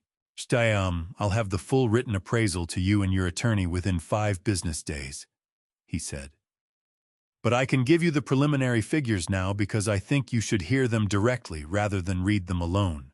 The Model D, the 1937 still under restoration, was valued at $410,000 in its current condition, with a note that completed restoration would likely add another 60 to 80,000 to that figure. The Model K upright came in at 95,000. The Model A, the one nobody else knew existed, was valued at $330,000 owing to its rarity and an unusually well-documented provenance that Howard said, with something close to reverence, collectors would fight over.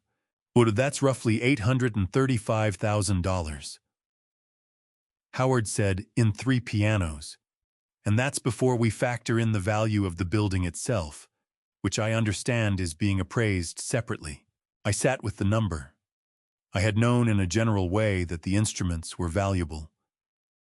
I had not sat down and added the figures together because doing so had never seemed like the point. The point had always been the work, the hands, the wood, the sound coming back into something that had gone silent. But the number mattered now, not for what it could buy, for what it proved. "I appreciate you coming out, Howard," I said. "Pleasure, Mr. Marsh." He was already packing his case. "Not every day I get to appraise a Model A nobody's ever cataloged before.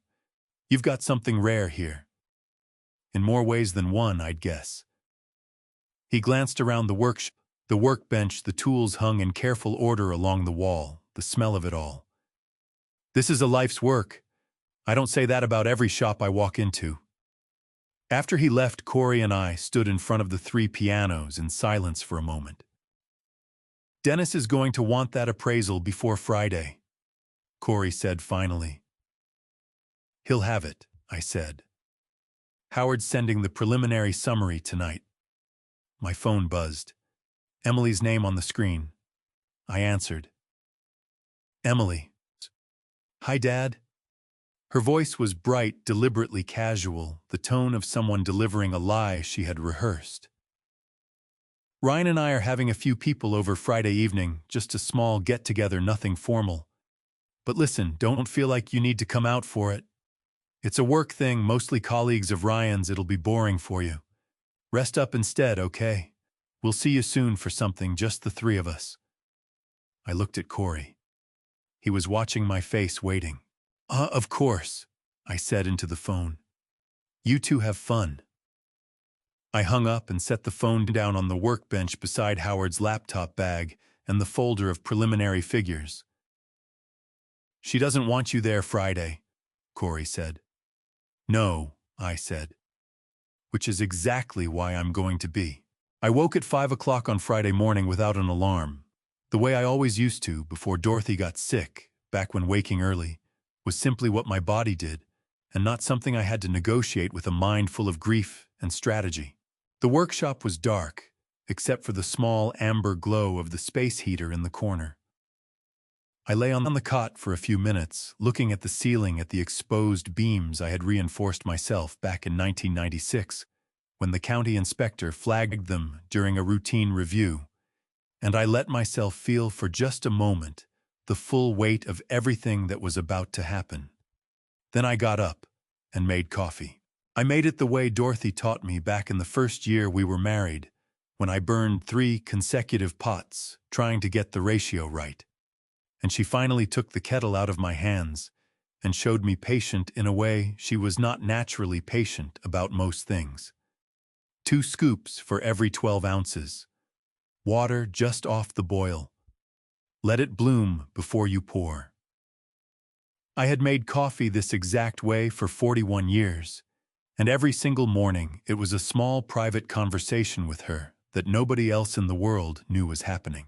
I carried the cup to the workbench and sat down across from the 3 pianos still uncovered from Howard's visit 2 days ago, standing in a row in the gray pre-dawn light coming through the high windows.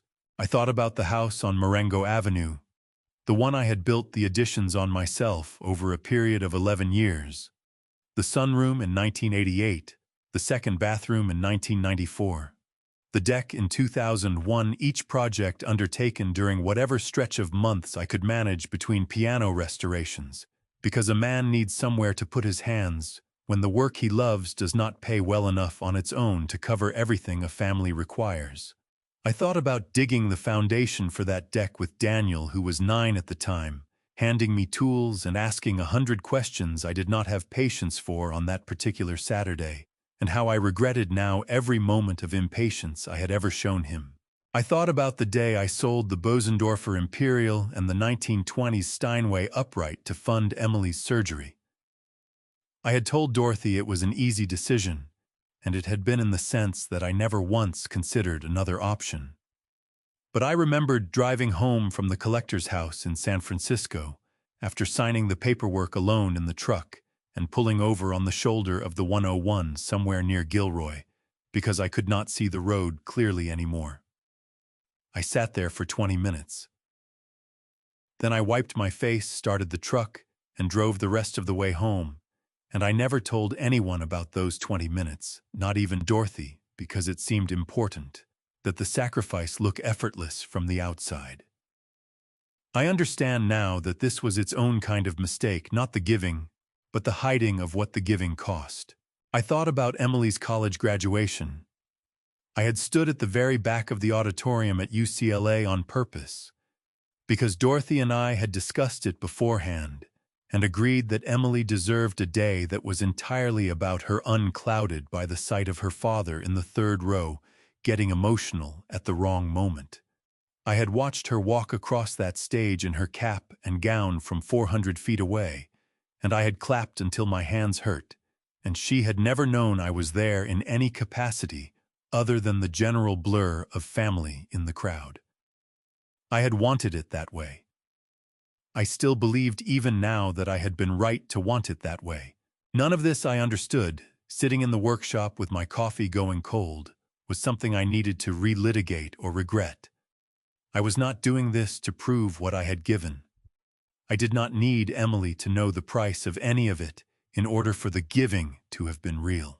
I was doing this because a man reaches a point in his life where continuing to be generous with people who have decided to treat that generosity as weakness stops being virtue and starts being a kind of self-erasure.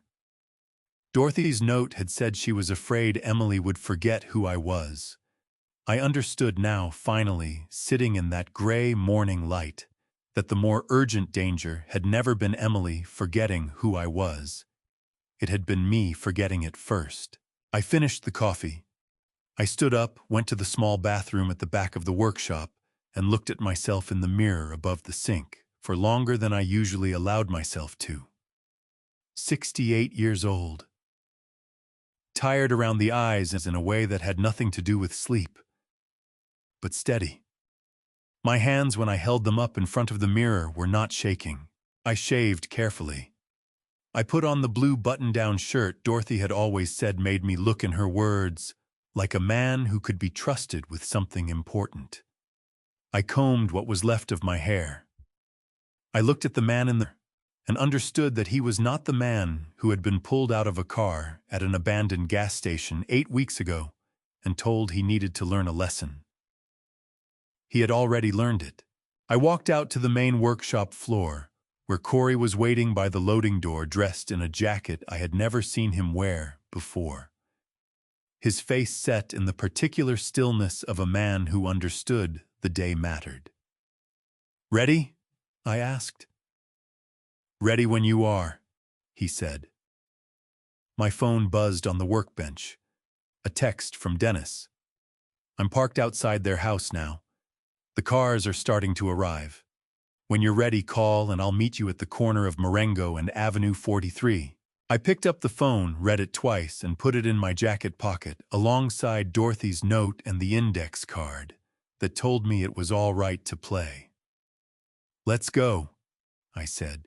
Before I reveal how this confrontation unfolded right inside my own living room on Dad's Revenge Stories, drop a 100 in the comments below, so I know you're still standing with me.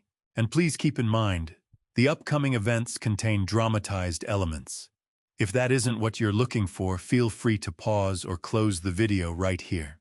Dennis was waiting at the corner of Marengo and Avenue 43, leaning against his sedan in a gray suit that made him look less like a family attorney and more like a man who understood exactly how much weight a piece of paper could carry when it arrived at the right moment.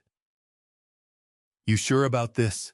he asked when Corey pulled up beside him. "I've never been more sure of anything," I said. We walked the last block together. I could hear the party before I could see it, music playing low from speakers on the back patio. The particular hum of 40 or 50 voices layered over each other in the easy rhythm of people who are enjoying themselves and have no idea their evening is about to change. Cars lined both sides of the street. String lights glowed along the eaves of the house Dorothy and I had built our life inside of. The front door was propped open. I walked through it without knocking. The living room had been rearranged again since the last time I saw it. New furniture, a bar cart set up near the window. Perhaps 30 people scattered through the space, holding drinks and talking in the easy, overlapping way of a successful gathering. I recognized several faces. Carol Henderson from down the block. A couple from Ryan's gym business circle I had met once years ago at a barbecue. None of them noticed me at first, which gave me a moment to simply stand in the doorway of my own house and feel the strangeness of being a stranger inside it. Then someone did notice. A woman near the kitchen went quiet mid-sentence, her eyes fixed on the entryway, and the quiet spread outward from her, the way it does in a crowded room, not a hush exactly, more a rippling loss of momentum, conversations trailing off, as more people turned to see what she was looking at. Emily saw me from across the room. She was holding a glass of white wine, and I watched the color drain from her face in real time, a physical event I could track from 20 feet away. Ryan came around the corner from the kitchen a second later, saw me and stopped walking entirely, his own glass frozen halfway to his mouth. "Walter." His voice came out higher than he probably intended. "I thought Emily said you weren't." "I know what Emily said," I told him. My voice was even. I was not shouting. I had promised myself in the truck that whatever happened tonight, I would not shout. Shouting was for people who had run out of other options, and I had spent 8 weeks making sure I had options. Dennis stepped up beside me, opened the leather folder he'd been carrying, and set a small stack of documents on the entryway table without being asked. "Good evening," Dennis said to the room in general, in the calm, carrying voice of a man accustomed to speaking in rooms that needed to hear him clearly. "My name is Dennis Hale. I'm Walter Marsh's attorney. I apologize for interrupting your evening, but there are some matters that require immediate attention, and they involve this property." The room had gone fully silent now. Every conversation had stopped. Someone turned the music down without being asked. "As of 2 weeks ago," Dennis continued, "Mr. Marsh formally revoked the power of attorney previously held by his daughter, Emily Calloway. That revocation was delivered to all relevant financial institutions and is legally effective. Any financial account access any authority to act on Mr. Marsh's behalf, and any claim of decision-making authority based on that document is void." He turned a page. "Additionally, an independent cognitive assessment conducted by a licensed neuropsychologist with no affiliation to this family confirms that Mr. Marsh is fully competent to manage his own affairs. That report has been filed with the probate court and directly addresses the petition submitted under Mrs. Calloway's name 3 weeks ago." Emily's mouth opened. Nothing came out. "Finally," Dennis said, "I want to be clear about the ownership of this property. The house at this address is titled solely in Walter Marsh's name. It has never been transferred, gifted, or otherwise reassigned. Mr. Marsh is asking that his daughter and son-in-law vacate the premises by the end of this week." I watched the room absorb this. I watched Carol Henderson's hand rise slowly to cover her mouth. I watched the couple from Ryan's business circle exchange a look and set their drinks down on the nearest surface, the particular gesture of people preparing to leave a room that has suddenly become someone else's business. Ryan found his voice first. "This is insane. You can't just Emily tell him this is insane. Emily was still looking at me, not at Dennis, not at the papers on the table, at me.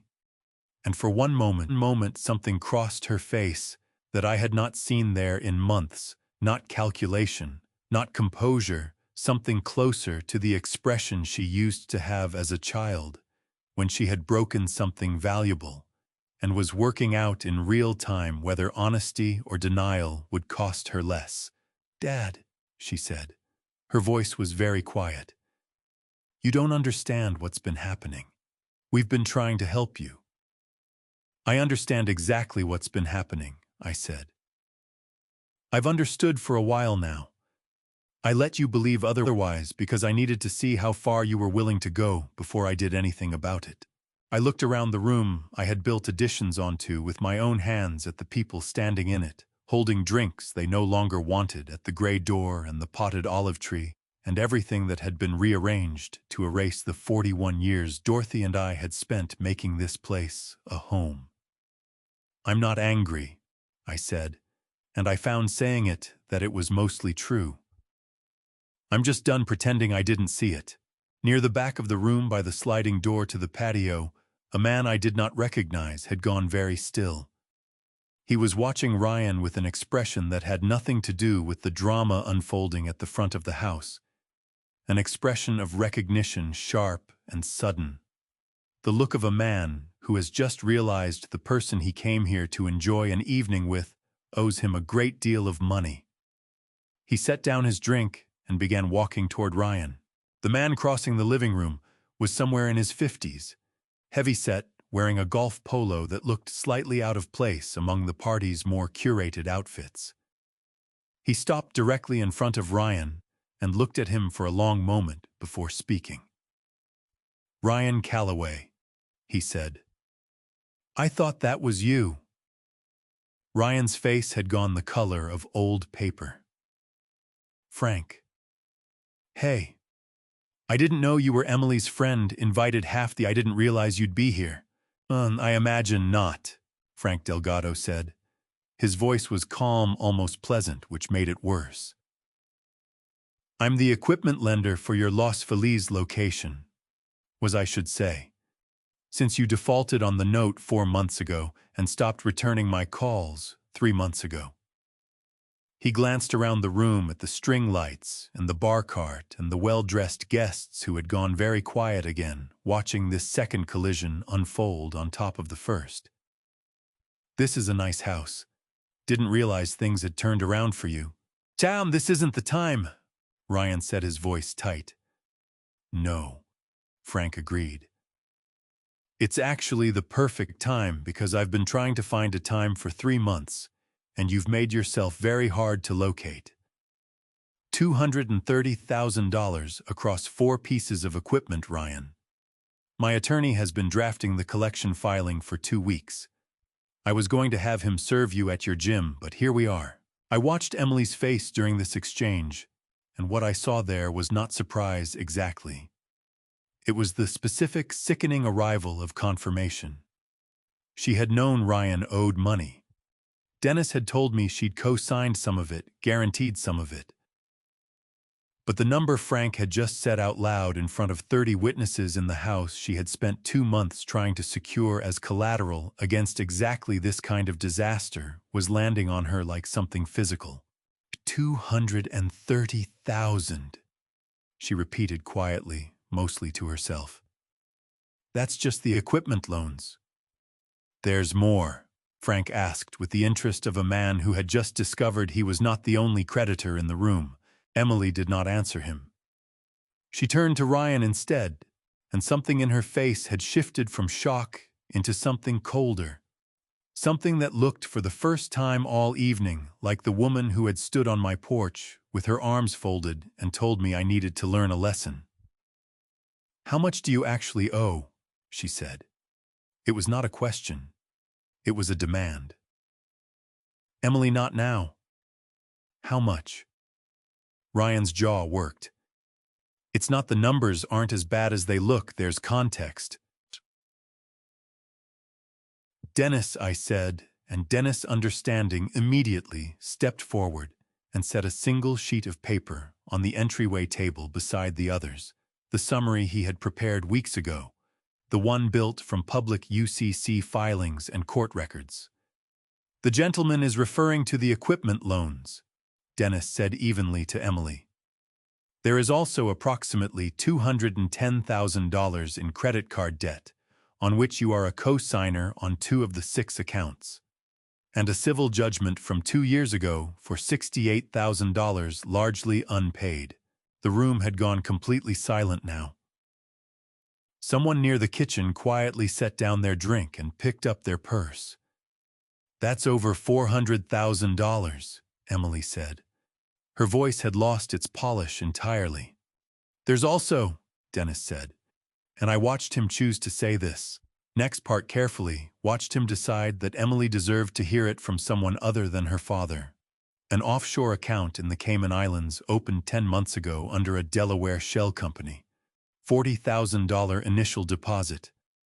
The designated beneficiary is not you, Mrs. Calloway." Emily turned to Ryan very slowly. "What is he talking about?" Ryan said nothing. And in the particular silence of a man who has been asked a question, he cannot answer with a lie. Fast enough, the truth arrived in the room without needing to be spoken aloud. "You were leaving," Emily said.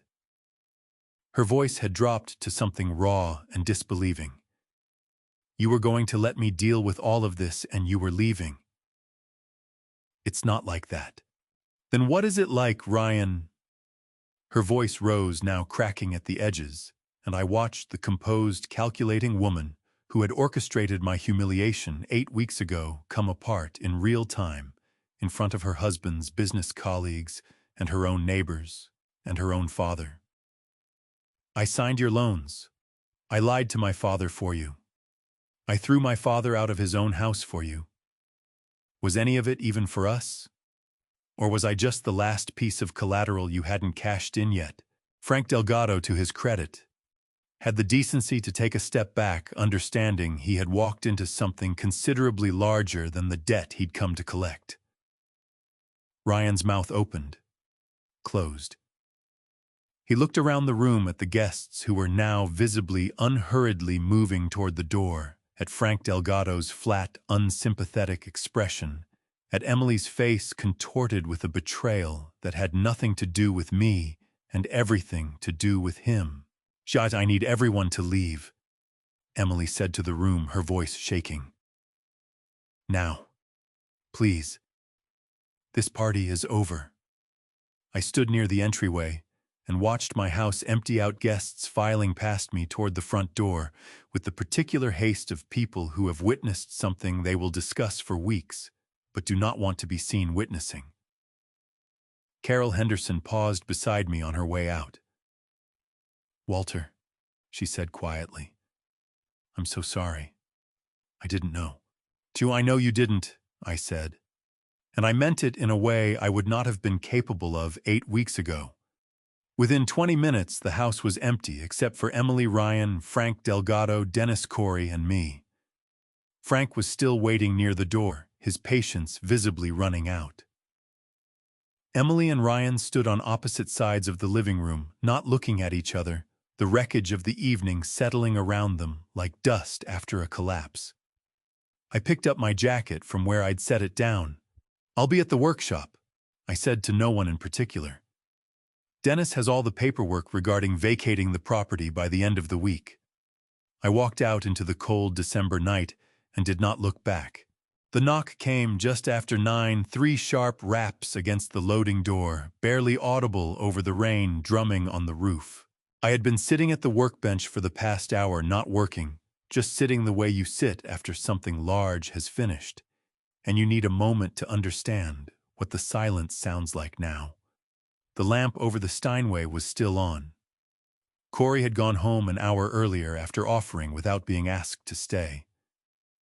I had told him to go.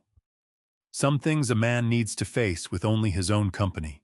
I opened the loading door and found them both standing there, soaked through Emily's hair, plastered flat against her face.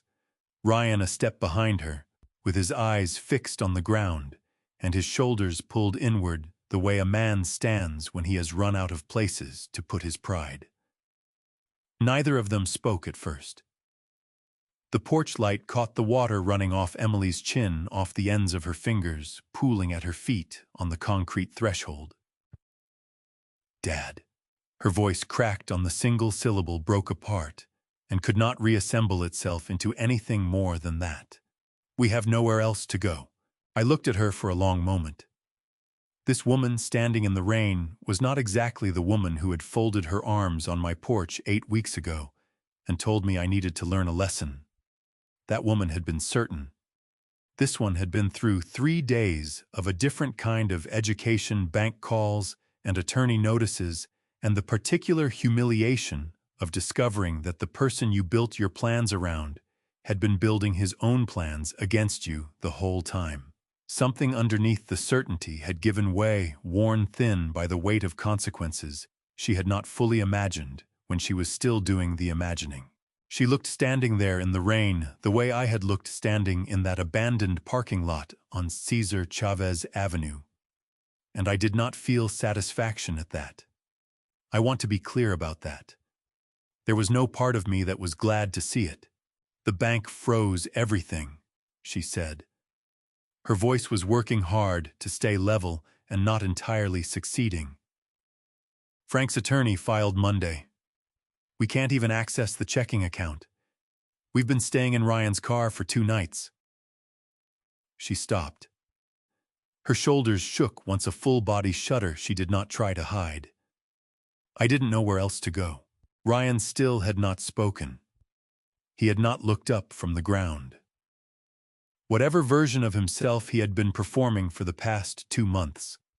The confident one, the decisive one, the one who had answers for everything and a leather folder full of paperwork under every chair, that version had been thoroughly rained on and was no longer available.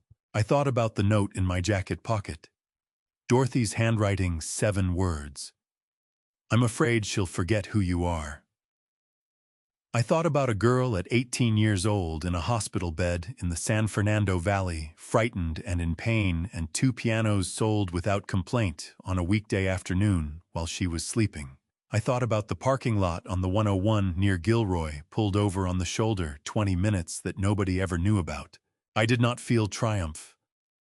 I want to say that again because I mean it precisely. I felt only a tired, settled clarity, the kind that comes when something you have been bracing against for a long time finally arrives, and you discover that you are still standing. "I'm not going to help you tonight," I said. My voice came out quiet and even. "Not with money, not with the house, not with anything that goes back to the way things were between us a month ago. That door is closed, Emily. I closed it before you knocked on this one, and that is not going to change because it's raining." Her face crumpled. Not dramatically, there was no performance left in her. It was the small, involuntary collapse of a face that has stopped trying to hold a particular shape. Ryan said nothing. He was still looking at the ground. "But you're welcome to stand under the awning until the rain passes," I said. "That much I can still offer. There's an overhang on the east side of the building. It'll keep you dry."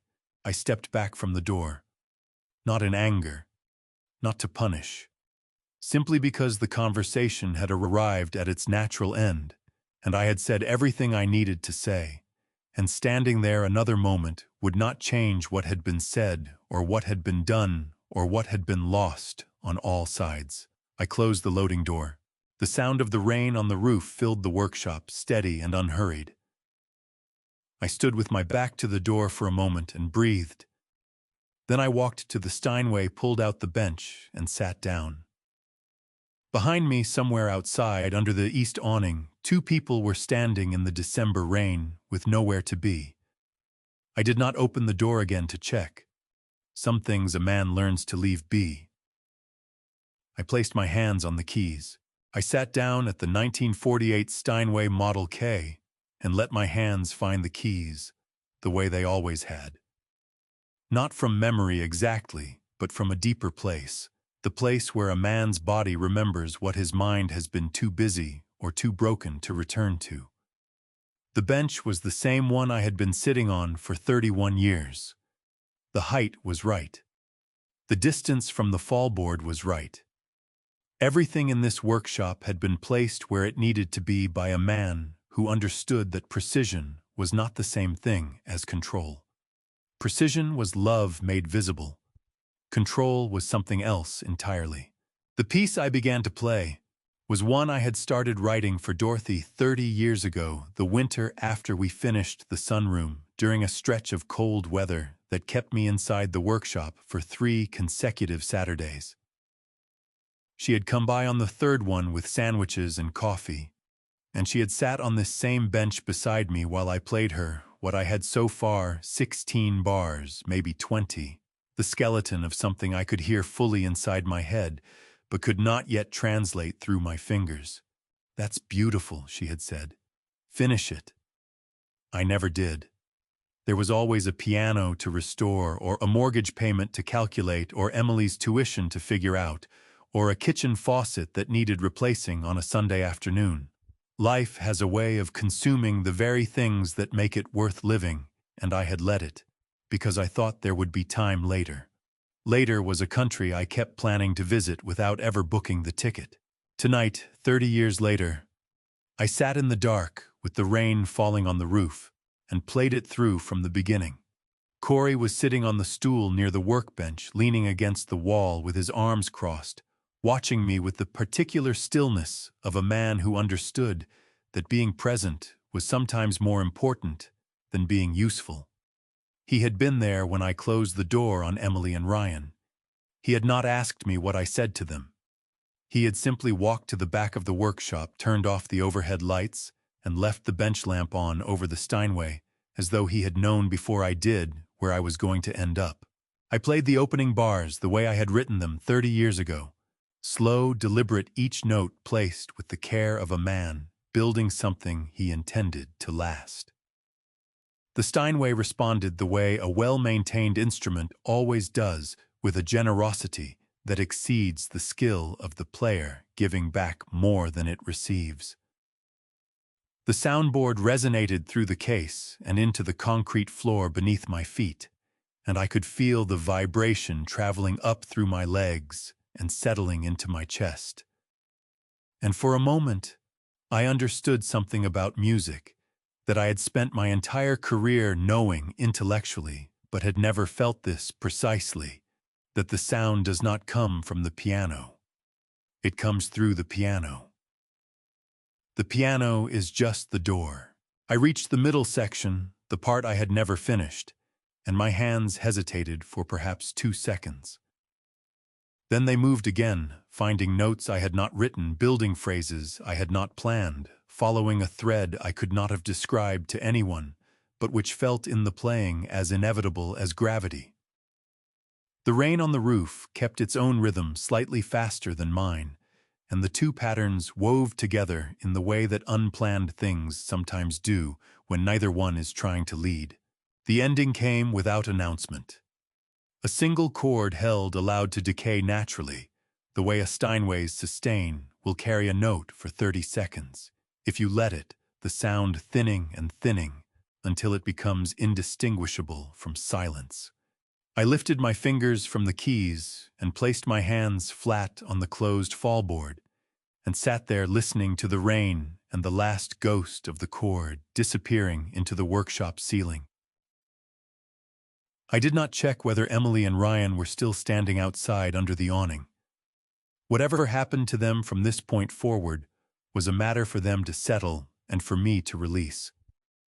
The awning would keep the rain off them for as long as they needed it to, and beyond that, the choices were theirs to make and mine to let go of. I thought about the trust Dennis had filed the workshop, the building, the land, the instruments, all of it directed toward a charitable trust for music education. Somewhere in this city, years from now, a child who could not afford piano lessons would sit down at an instrument purchased with the proceeds of an old man's stubbornness and play their first scale, and they would never know my name or Dorothy's name or anything about the chain of events that brought that piano into their life. That was fine. That was in fact exactly the point. Legacy is not a monument. It is a door you leave open for someone you will never meet. I reached into my jacket pocket and took out the 2 pieces of paper I had been carrying for weeks. Dersu. Dorothy's note, the one I had found in the duffel bag in Linda's car, and the index card Margaret had given me. I unfolded them both, and set them side by side on the music rack above the keys. I'm afraid she'll forget who you are. It's all right, Walter. Play. I read them both one more time. Then I folded them carefully and put them back in my pocket. Because some things you carry with you, not because you need to be reminded, but because the weight of them has become part of how you stand. Corey cleared his throat quietly. You want me to lock up? Not yet, I said. Stay a while. He nodded and settled back on the stool. I sat at the bench for a long time after that, not playing, just sitting, feeling the workshop breathe around me the way it had breathed for 31 years, patient and unchanged, and exactly itself. 7 months later, on a bright July morning, I unlocked the loading door at 7 and found Corey already inside, coffee, made the overhead lights humming, a new upright waiting near the door with a tag from an estate in Silver Lake. He was already looking at the soundboard, running his fingers along a hairline crack with that focused expression he wore when he was deciding how much patience a particular repair would require. Morning, he said without looking up. Morning, I said. I hung my jacket on the hook by the door, poured a cup of coffee, and walked to my workbench. The tools were where I had left them. The light came through the high windows the way it always did in summer, warm and long and unhurried. Ordinary work, ordinary light. Enough. People ask me sometimes what I learned from all of it. I tell them this love is not a debt your children owe you back. I gave everything I had, my pianos, my career, my best years, without keeping a ledger, and I would do it again. But I made one mistake that cost me nearly everything. I trusted quietly when I should have spoken clearly. I stayed patient when I should have paid attention. I still pray.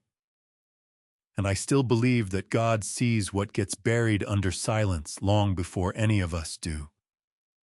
That belief is what kept me steady on the days when steady felt impossible. If you are listening right now, and something in this story felt familiar, if you have felt yourself being managed, redirected quietly, moved to the edges of your own life by people who call it love, do not wait as long as I did. Do not be like me. Document what you see. Talk to someone you trust. Dignity and forgiveness can exist in the same heart at the same time. You are allowed to hold both. That is my honest opinion, for whatever it is worth, from an old man who fixes pianos for a living. These grandpa stories are the ones that never make the news, but they happen in real homes, in real families, every single day.